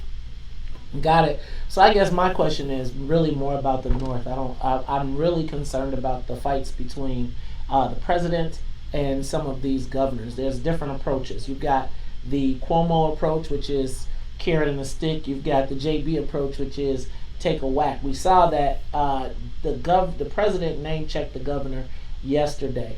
Do you think that it will help or hurt local governments that get into squabbles with the president as far as federal resources? If we're to believe President Trump, and I think at this point his actions have shown that we should, when he talks about whether or not somebody is nice to him or whether they're kind to him, those are the people, those are the calls that he responds to, those are the people that he wants to help. I think that has been proven to be absolutely true. Governor Cuomo, in the interim, in the early stages of COVID-19 in New York, we saw that his temperament and his expression towards the president was a lot more genteel, and the president was more likely to help him. What we've seen with people like Gretchen Whitmer, we've seen that has gone very poorly in the state of Michigan. Same thing I would argue for the state of Illinois. I don't think that there is a thing that you could actually say, that Pritzker could actually say, that would make this president really appreciate or like him, because the president has his own angst with the state of Illinois going back to the Obama years. But beyond that, him consistently making comments that in large part, are, in my opinion, are being done to increase his resonance on cable news channels isn't necessarily helpful either. And so I guess my question is, you know what, that's really what I was trying to get to. And I guess for the citizens of Illinois, should we just be expecting that there is no Calvary? And if there is no Calvary, what role does the governor have in making sure that he covers his ass that since he's been talking to smack? For a good 45 states across the union, there is no cavalry. And the president has said that governors are going to have to take the lead. The one thing that stinks about that is that when you're all fighting for the same resource, that becomes very hard because those suppliers listen to the federal government a whole lot quicker than they will the states. And it's hard to be able to cast a bid when the president of the United States and the leaders of other nations across the globe are also asking for the same thing. Those people are going to get attention before any of the states will.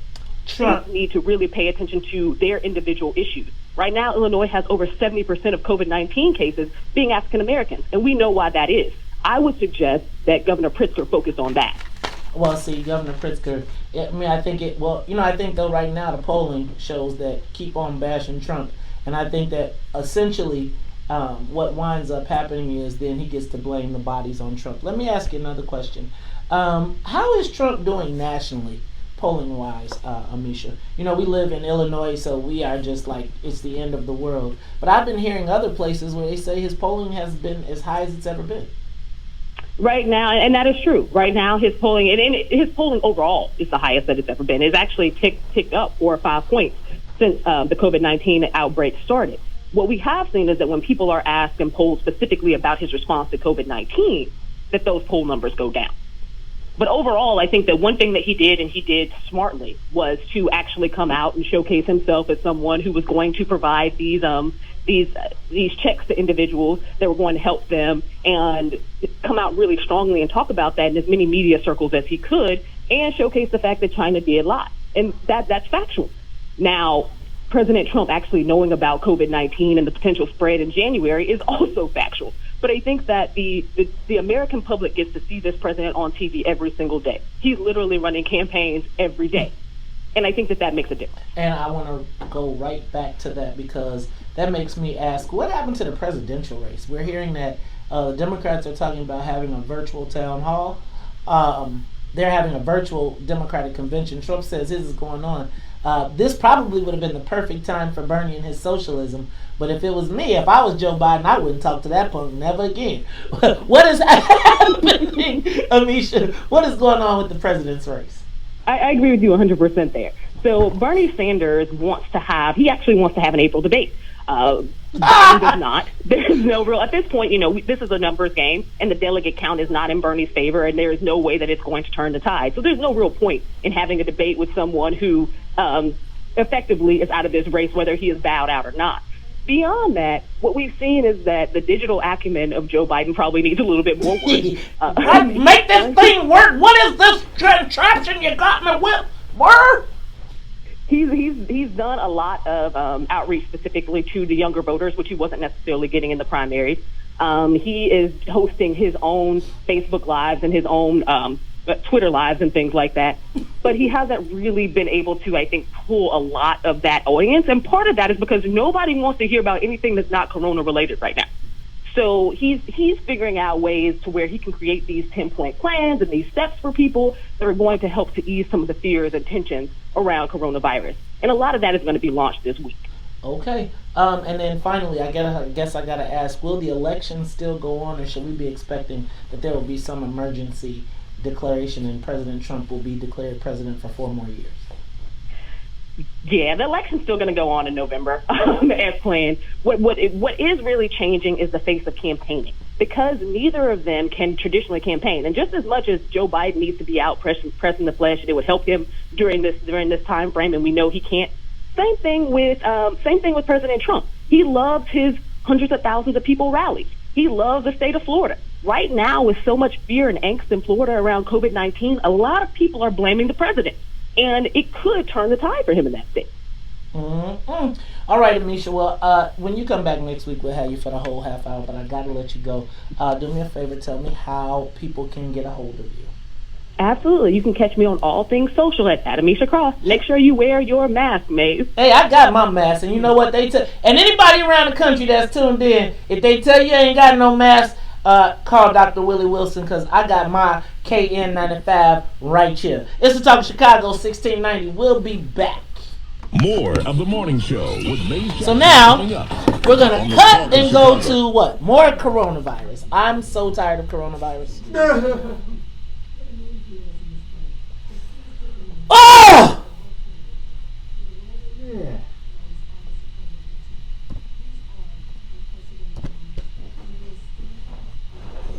Todd, you got the camera.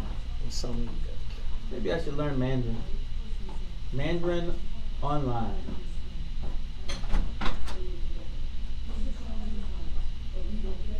I really should be studying Spanish online since I'm at home all the time. I got a French program. Claire's like, oh, we got our own French thing.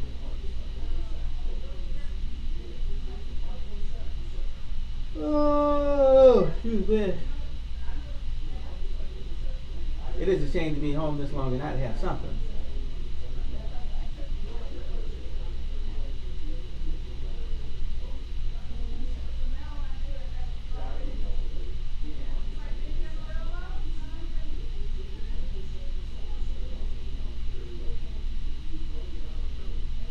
Yeah. I don't know if Rodney moved it.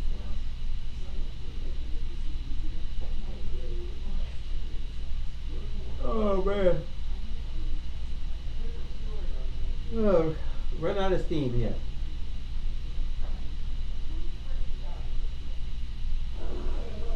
I probably need to go to the store to make the Monday run.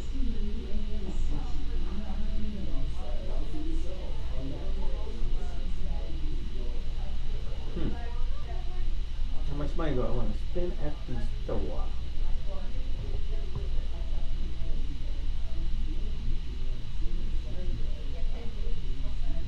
Alright, Facebook.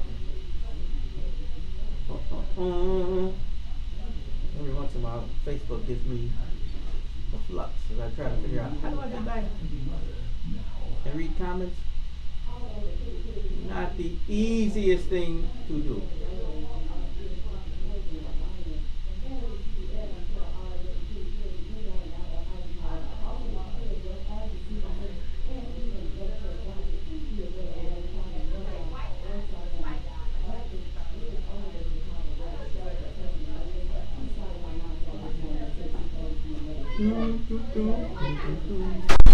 Man, is there a party going on out there? Sounds like 1 million people. I'm not going to go out there and join the crowd.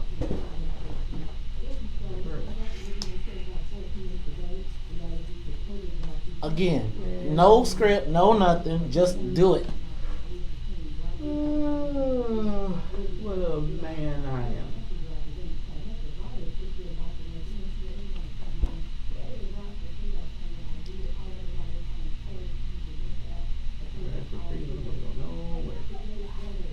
Nowhere, no how. Oh, this is blowing me.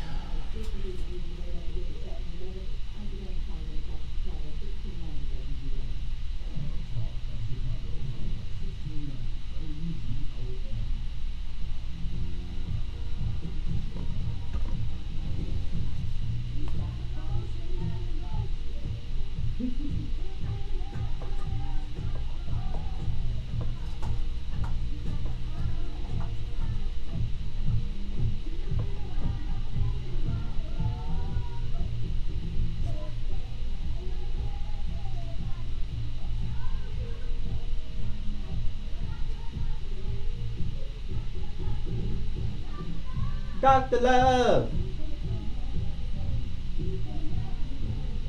Dr. Love. Dr. Love.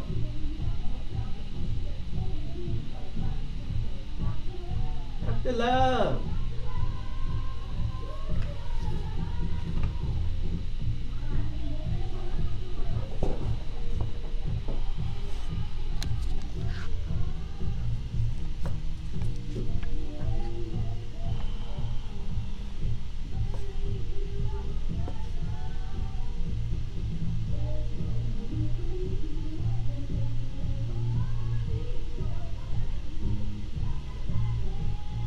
Take this pain away.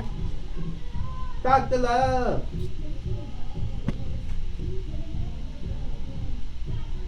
Dr. Love.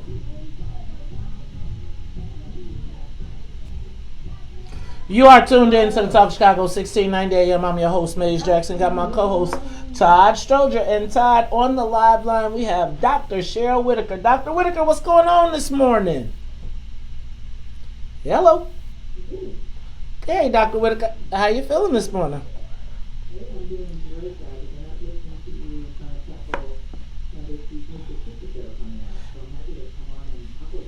All right, well, let's talk about them. What is going on? 70% of the people diagnosed in Cook County with coronavirus are dying. What's cracking?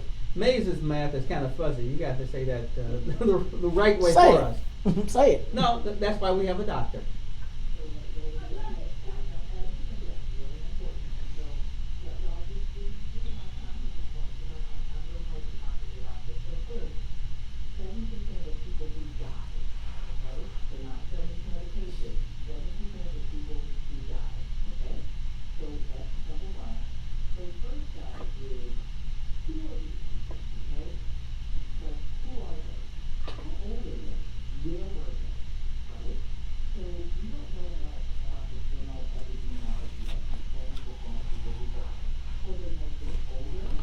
Were they older people with underlying conditions?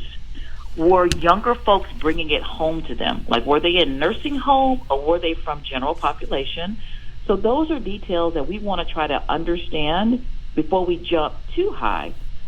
But I do agree that existing disparities and racism, the impacts of that historically, are going to always in a pandemic or any crisis be exacerbated. And you can all look to things like Katrina. That was a geographically confined place, but we saw how African Americans were treated and how they fared in that condition, okay? Yes. In this case, yes, disparities will definitely make it worse. So I 100% agree with you, but I do want us to try to understand more about the data before we jump all around. But it is important data, but let's try to get more information about who those people were. When I looked at the numbers from yesterday that were reported by the governor, by the state, there were 20 or so new deaths in Cook County. One of them was a male in their 40s, one was in their 30s, like two in their 50s, and the other 15 were in their 60s, 70s, 80s, and 90s. Okay?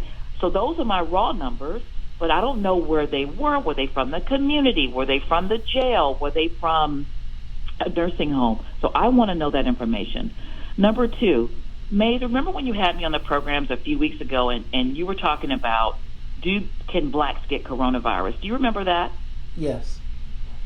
Well, how many weeks did we spend thinking we couldn't get it? I think, those kind of issues leave us vulnerable to contracting a virus like corona that in some cases we're learning that could be silent. So our early information was incomplete. And when the information is incomplete, what we tend to do is put our own spin on it and we'll come up with our own facts and we'll go with those, right? And so we were left vulnerable early on because we figured, well, we had been to China, South Korea, Italy, blah, blah, blah. We didn't know anybody who did. And what we didn't know early on is that people could move around in the community. They might not have symptoms, but they might pick it up and move it around and just give it to people. We didn't understand that. We didn't know it, and we thought, therefore, we were completely immune, right? Because no one was sick that we knew. And then finally, access to testing is huge, okay? I did hear, am I right that I heard that there's going to be a testing site near the Roseland community opening up? I heard that. So access to testing is key. So when we see, so this is what we're going to be looking for, family. We want to see testing sites in our community, okay? We don't want to have to run over to the north side at certain hospitals. We can all run to the University of Chicago. We need testing sites in our communities where we historically have lived, the west side, the south side, the deep south side, the south suburbs. We need testing sites. And now recall, one of the big things that people are hitting President Trump on is that widespread testing wasn't available, and we're still having trouble with testing. So the testing pipeline has not piped up. But guess what? Disparities rear their ugly head here. When the tests are available, guys, who gets them? Just think, I'm not going to do A, athletes, B, well-connected politicians, C, rich people, D, black people. Who gets them? I'm not even sure if we're D, but yeah, I agree. Exactly. So when I say black, I mean as when I'm talking about generally how we're marginalized or discriminated against, right? So is our community going to be one of the first places that gets a test site? It should be, because if you really care that we know that we have it, and then we can put in all the things in place at a very high level to prevent it, because we can all do that. I mean, the number of people that I know who are saying, Doc, do you have any masks? How do I make a mask?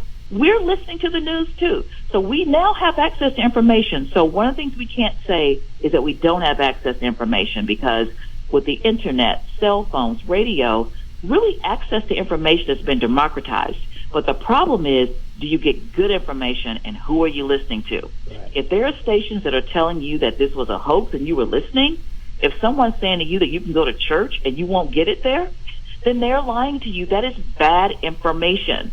So we got to learn to take in good information, and we have to respond to science when good science is out there and look for those sources, like we're doing right here on WVON with the Mays and Todd show. So they're trying to bring you good information. I need people to listen to that information. So we can't select what parts of science we like and what parts of science we do like. In fact, the coronavirus acts like a contagious virus. It has, what we're now learning is an incredible rate of kind of stickiness, meaning it can be in people who don't even show symptoms, but you can give it to someone. I mean, that is scary. So we want to listen to good information, the social isolation, the washing your hands, social distancing, washing your hands. Put something over your face and mouth when you go out. Stay 6 feet away from people. Guys, believe it.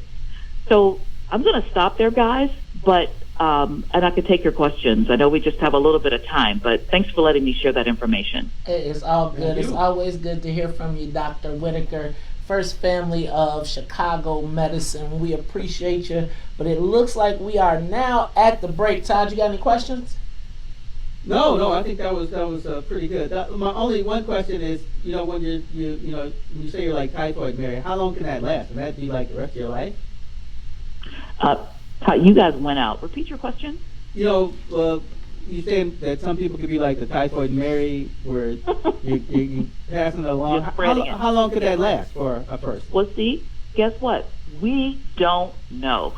No. I've been looking for that information. We don't know. This is a new virus and they act differently. We don't know. I'm going to assume 14 days at a minimum, but I can truly say I don't know. And that person won't know, Todd, guess what? Until they're tested. Right. That's why widespread testing, even of asymptomatic individuals, will be important at some point if we think we can go back to work and jumpstart the economy. There it is. Hey, y'all, you heard it from First Family of Black Medicine in Chicago, Dr. Cheryl Whitaker. Doc, we appreciate you being with us, and we'll talk to you next time. Live from the WVON newsroom, here's our news now.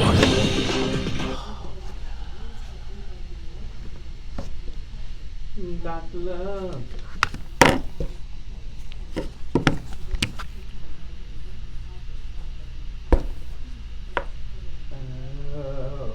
Facebook. Hi.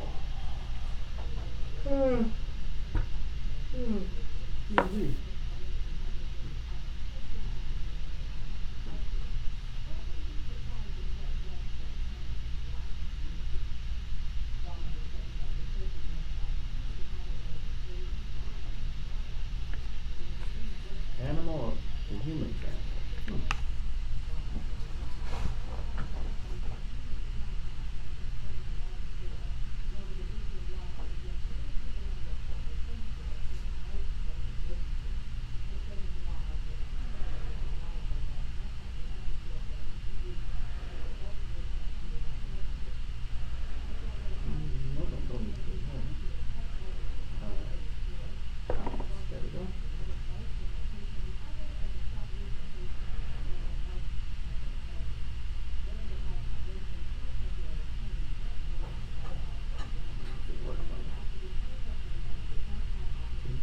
Dr. Love.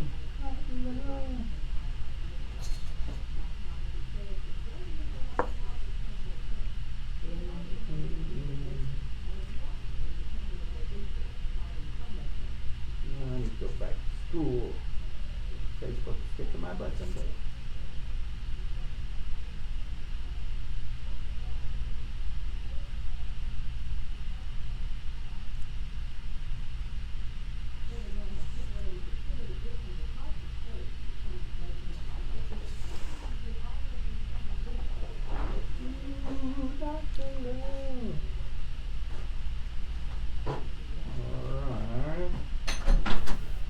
How much time I got, Sonia?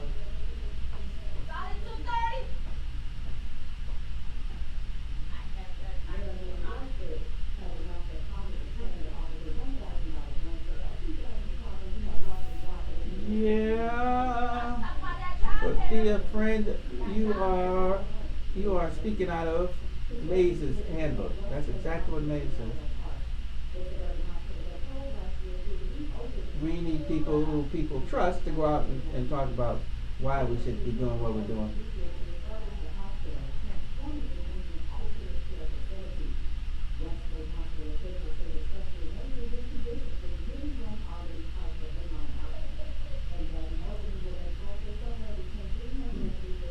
Oh, damn it. You are right, Salim. I have read that, well, actually, one of our nurse friends has been telling us to take our vitamins and supplements and make sure that we are strong.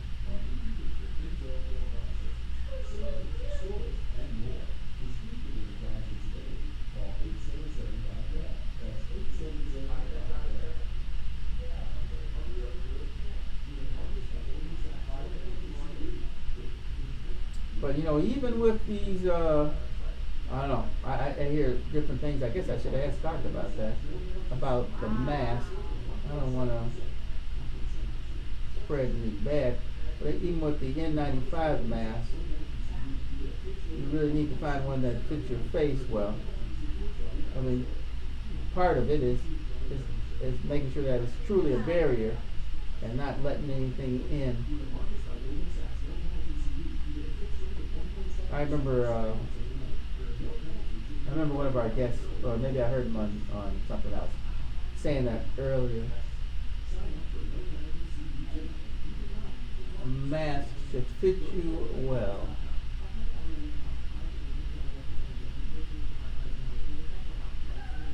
All right. How do I do that?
No, the doc didn't give sobering information and it's quiet now. The doc was not scheduled to be on at that time.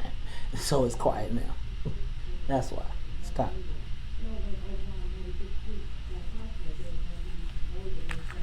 The homemade masks are really to keep you from infecting somebody else. That's the whole point of the mask anyway. It's to stop the whole, like... No, the masks that you have, in theory, if they're fitted correctly, are so you won't, nothing will get through them. I mean, that's what that mask is for. But it's got to fit you well. It does. It does. That's what this whole, and my whole everything is covered and locked at the chin. Yeah. Nose. I have those and I have the surgical mask. Both of those are in the 98%.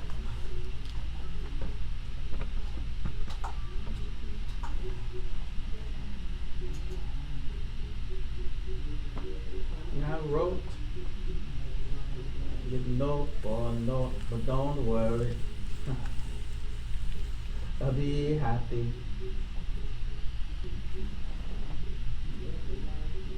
Some trouble. Can't get double, don't worry. I'll be happy. Don't worry, be happy.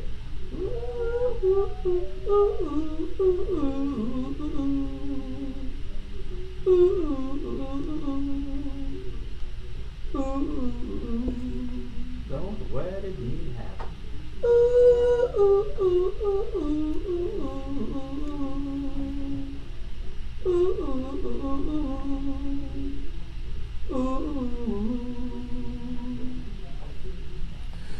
You are tuned in to the Talk Chicago 1690 AM. I'm your host, Maze Jackson. Got my co-host Todd Stroger. Hey, Todd. You know what? I have a tremendous amount of pride having graduated, going to Bolingbrook High School. Bolingbrook? Where's that? Don't front. Now in high school, no. But you know what? In high school, nobody knew who Bolingbrook was, and we carried that like a chip on our shoulder because there was so many black folks that went there. Like, we went to Bolingbrook, and you come to the city, and they be like, "Who is that from Bolingbrook? Don't nobody know what Bolingbrook is." And then I told you I knew Bolingbrook because Carl Planer went there. That's the only reason I knew. Well, let me tell you what, Todd. But we have a tremendous amount of pride in our high school. As you should. And you know, whenever the city schools would talk smack, and it's going to be a different one, but whenever the city schools would talk smack, we'd be like, wait till we get y'all on the football field. And then, you had a good football program? Oh, Bolingbrook had a great football program. But then, check it out. But what we loved was, we loved playing city schools because we knew that when it came to football, and we played city schools, no discipline. No resources. So they would come at, like, we had 6 uniforms. Right? In high school. Like, before they were switching up, Coach Acton used to have us switching up our uniforms. Yeah, 6 uniforms. 6. Who were you, the Bears? Man, we was better than the Bears. Bolingbrook Raider football was the truth. But what I've come to recognize, Todd, is that I love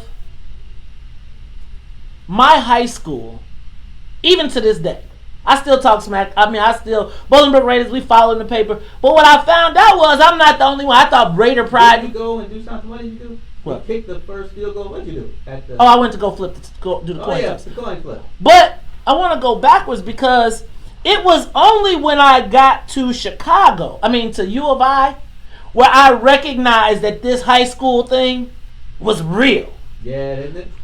Like, it was like lines of demarcation at the U of I. Like, when we got, now for me, it was me and Antoine and like all the white people. Right? Because we was the only ones who got in the U of I. Right. But, like Lindblom, it was a whole Lindblom contingent. Oh, yeah. It was a whole Whitney Young contingent. Uh-huh. It was a whole Kenwood contingent, right? Morgan Park had their group.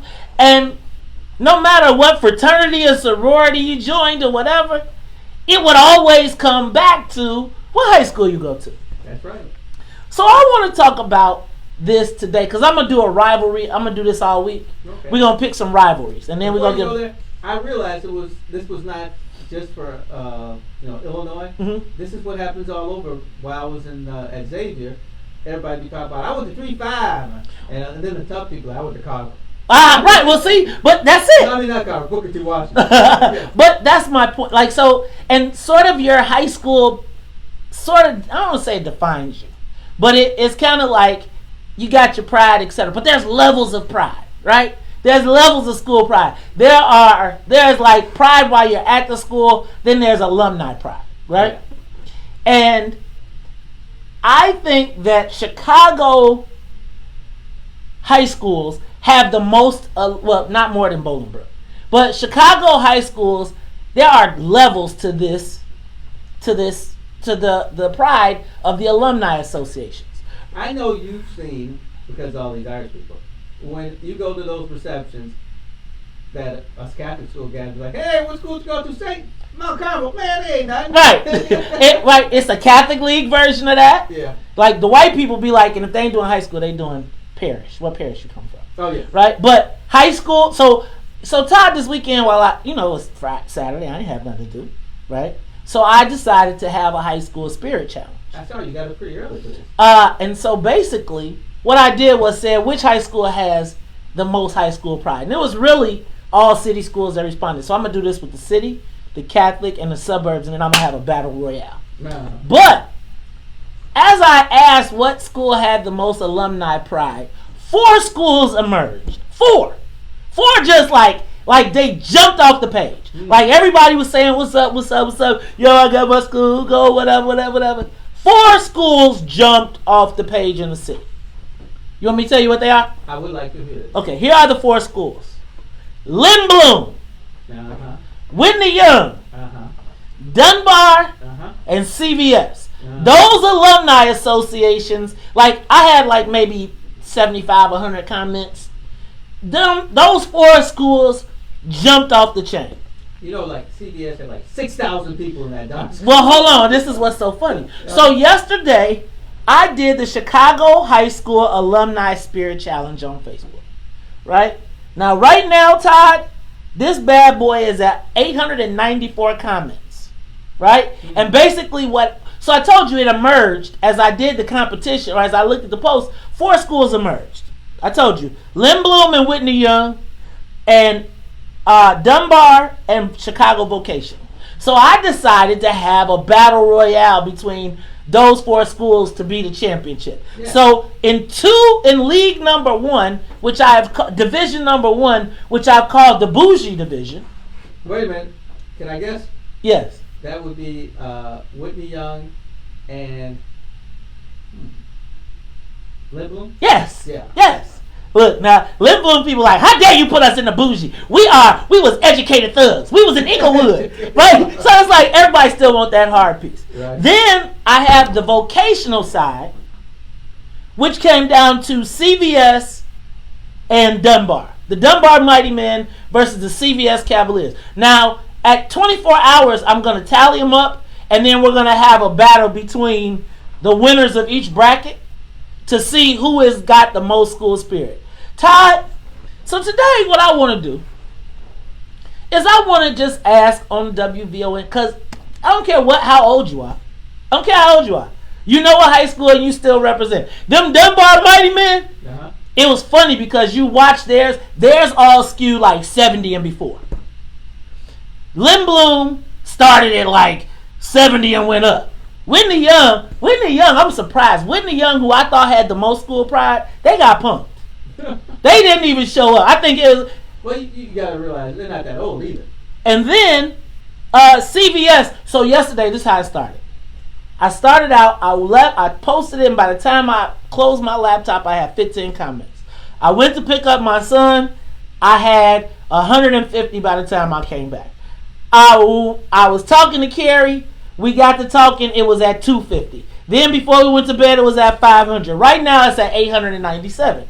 Let me tell you, though, the Lynn Bloom Eagles, when they found out about the competition, I ain't never seen nothing like that. Really? I saw, look, bro, Lynn Bloom Eagles, they was like, what is a swoop? I don't even know what the heck a swoop is. They like, swoop, 90, 89, class. It was going crazy. See?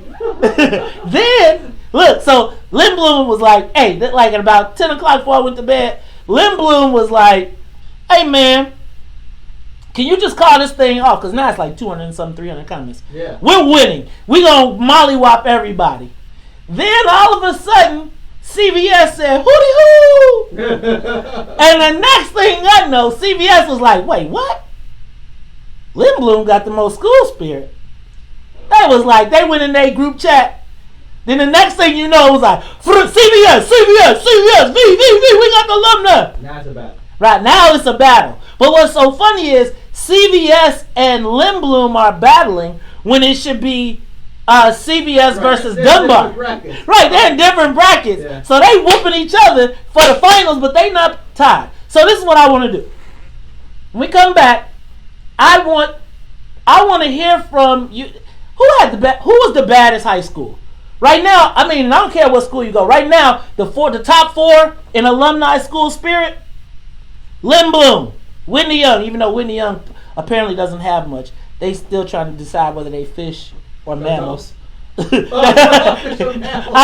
call Whitney Young the fish. Lynn Bloom Eagles.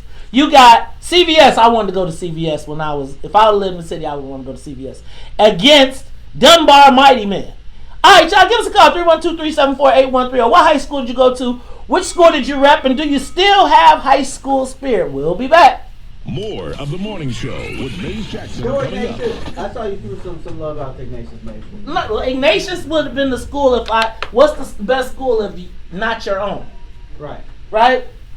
But I got some really interesting comments from old Ignatius grads who said that Ignatius has become a conservative bastion. And I was like, ain't that the school Mike Madigan came from? When has it not been a conservative bastion? I mean, it had all kind of people. No black people back when Madigan was there. I mean, maybe 2. They probably stoned their asses. They probably chased them. At U of I, they got a yearbook, and people were in the Ku Klux Klan as a social club, right? yeah, right. You told me that one, yeah. So I'm thinking, what were the white boy social clubs back there? Like the Hamburg Association, right? Oh, the Hamburg, yeah. That all of these clubs, it was funny because one day Patrick Daly came to work with us on a campaign, and he showed up in a Hamburg Association jacket. Yeah, because they're still around. Yeah, but when you understand that the Hamburg Association was a gang and they was a racist gang, right? I'll never forget. I would dare to say all gangs at that point were racist. Okay, but do you rock it? Do I walk around with a right? But it's not the same thing anymore. Now they're all businessmen. They're all businessmen with the roots. So would you say the same thing about GDs? No, because they're not all businessmen. You say that. You don't know that. They're not all the Hamburg Association ain't businessmen. No. I guess my point is you think the white guy's better. No, the Hamburg Association evolved. Right, they're not involved in criminal activity anymore. We don't know that. We just haven't seen them. Because if it's all the banks and all this stuff that I'm reading in the paper, you never know. But not as the Hamburg group, though. So, no, I don't think it's the same. That's my opinion. Like it or not. No, you got your own man. Shoot.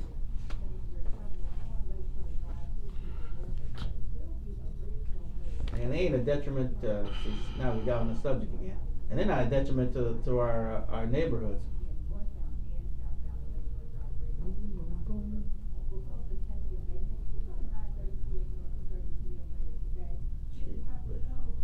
How many friends I got?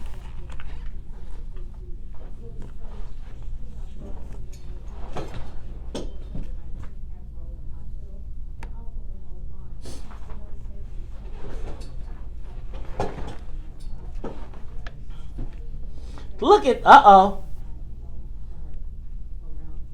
why you dancing? See, we don't, that be tripping, man.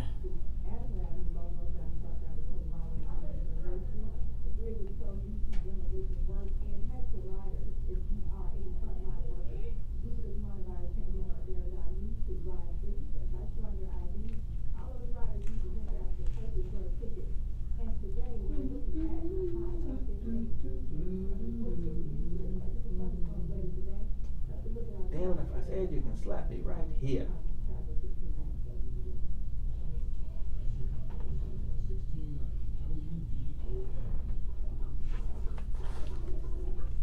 Okay, wait.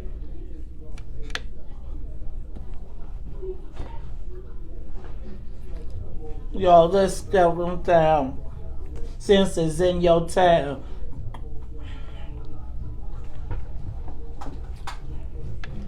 Sputtering the gatherings, pattering, be stattering. Over the global, spiritual.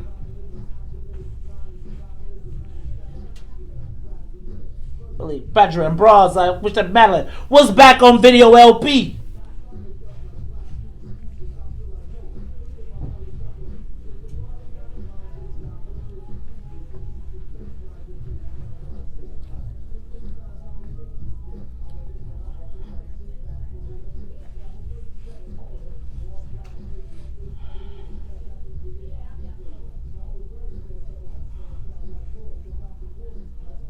Too many white boys. Resurrection.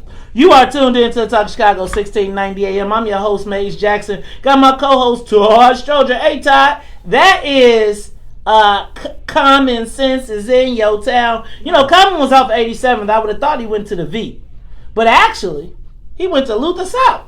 Didn't he? Or Quigley South. One of them.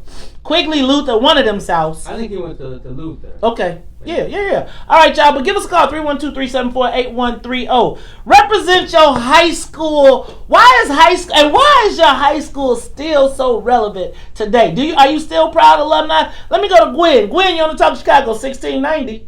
Hey, thunderation with the Eagles, delegation when we fight with determination, we create a sensation.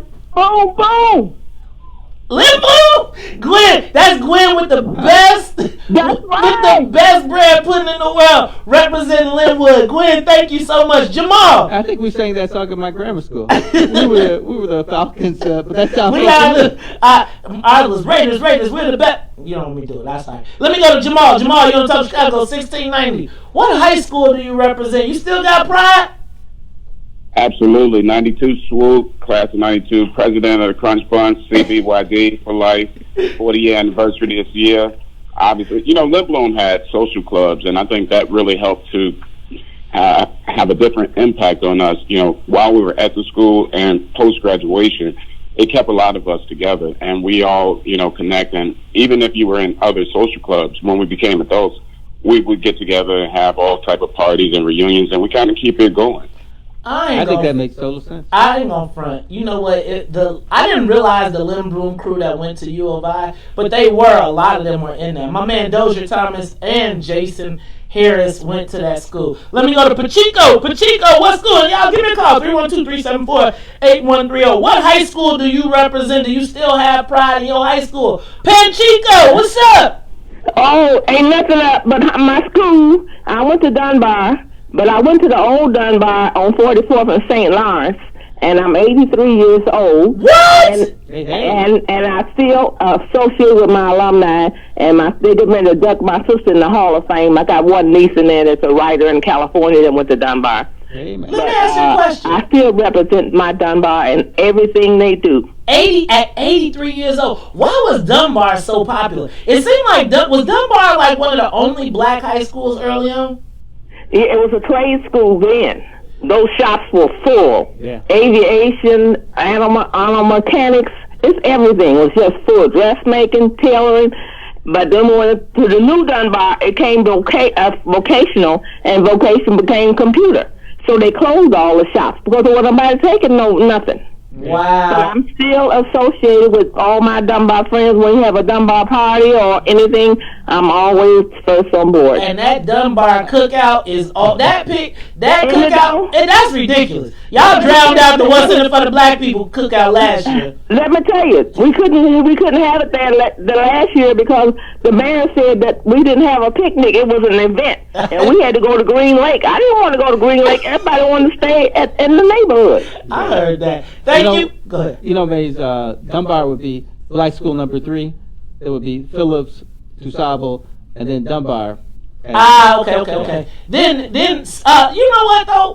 Where's the CBS? We used to be on 87. Maybe they deserted us. CBS must. I'm gonna tell you though. When I wanted to go. Richard Boykins went to CBS. He still ain't gave them that money though. Let's go to Orlando. Orlando, you on the top of Chicago. What high school you represent? CBS. Uh-oh. Yeah, there you go. First of all, man, I want to say what's up to y'all, man. Y'all some inspirational brothers. I appreciate that. Thank you every day. I'm out here on the line for Metric. But, yeah, man, I play high school ball with Big Jawan, New Howard. Man, we had a great basketball team, football team. During that time, we went against King, was our rival, Simeon. It was great, man. But CBS, we have a large picnic every year, and we represent. So, Cavaliers forever, baby. So Orlando, hold on. Did you know DK? Donnie Kirksey? The coach, he was coaching over there. Deacon, so there's a lot of CBS alum. But shout out, Big Nuke was over there. My man Mo Morris said, Jay, all of them. Oh yeah, that's my boy. Mo? Oh, that's my yeah. He went to Illinois with you probably, or I know. Yeah, that's my frat brother. He was the first football player to pledge a Black Greek letter fraternity in like 20 years. Orlando, hey man, I'm gonna tell you, I would have went to the V if I was in Chicago. All right, let me go to Jermaine. Jermaine, you on top of Chicago, 1690. Do you represent your high school, and if so, what school did you go to? Yes, ma'am. Lindblom Technical High School, 6130 South Walcott Avenue, Chicago, Illinois. The neighborhood. The Eagles. Hey, that's what my neighbor Tony Calloway called. He said we were in the neighborhood. Jermaine, look, I told you, they told me yesterday, because I put them in the bougie category. They was like, don't ever put us in the bougie category. We are educated thugs. Let me just tell you, Jermaine, you better go on the Maze Jackson Facebook page and vote, because CBS is catching up. Let me go to Diane. Diane, you on the top of Chicago, 1690. What high school you represent? Dunbar Mighty Men. Dunbar represent. Now, Diane, when did you graduate in Dunbar? I graduated in 1973. Ooh. My husband graduated in 1971. Oh, y'all kept it in the family, huh? Y'all didn't even leave the building. No, a captain of the basketball team. Mighty Men. All right. Let me see who else is out there. You are tuned in to the Top of Chicago. I'm going to take one more call. And then let me just tell you, I declared this high school rivalry week. So I'm going to be having rivalries between your favorite two high schools. So, like, I'm going to try to figure out who the rivalries are. We're going to have them call in on the last half hour through the rest of the week. That's smart. Right? And we just had, y'all ain't doing nothing. Because I was wearing a De La Salle shirt this weekend, and Claire looked at me and said, what you doing? Man, I'd be like, so I get to wear two shirts, but I wouldn't wear it because I pay. But if I pay for it, I get that too. I said $40,000 is why I'm paying for shirt. They should have gave me one. All right, y'all. This is the WVON Morning Show. I want to encourage everybody to go over to the Maze Jackson page and vote on my personal page. Vote for the Chicago alumni with the most school spirit. It's down to CBS and Dunbar in the vocational category. In the bougie, Whitney Young versus Lindblom. Look, for Samantha Thomas in the newsroom, for Sonia Escobar, the musical conductor of the Soul Plane, for my co-host, Todd Stroger, I am the host of the WVON Morning Show. And if you don't like it, you can still tell them. May said, we out of here. Peace. The station, 1690 AM. See, I think that's a great way to engage people. It is. Right? I love it. Because everybody loves their high school. Them mugs was calling quick. So I think if we can identify, y'all go on the page and tell me who the rivalries are. And I'll do them. Like, was King and Simeon a real rivalry? I think so. You started something, baby. Yeah. Because in basketball, they're well, remember that was Landon Cox versus Bob Hambrick? The public school had like the West, the Red West and the Blue division. Yeah. And if you weren't in the, I think it was, what was it? Was it Blue that was really good? Then people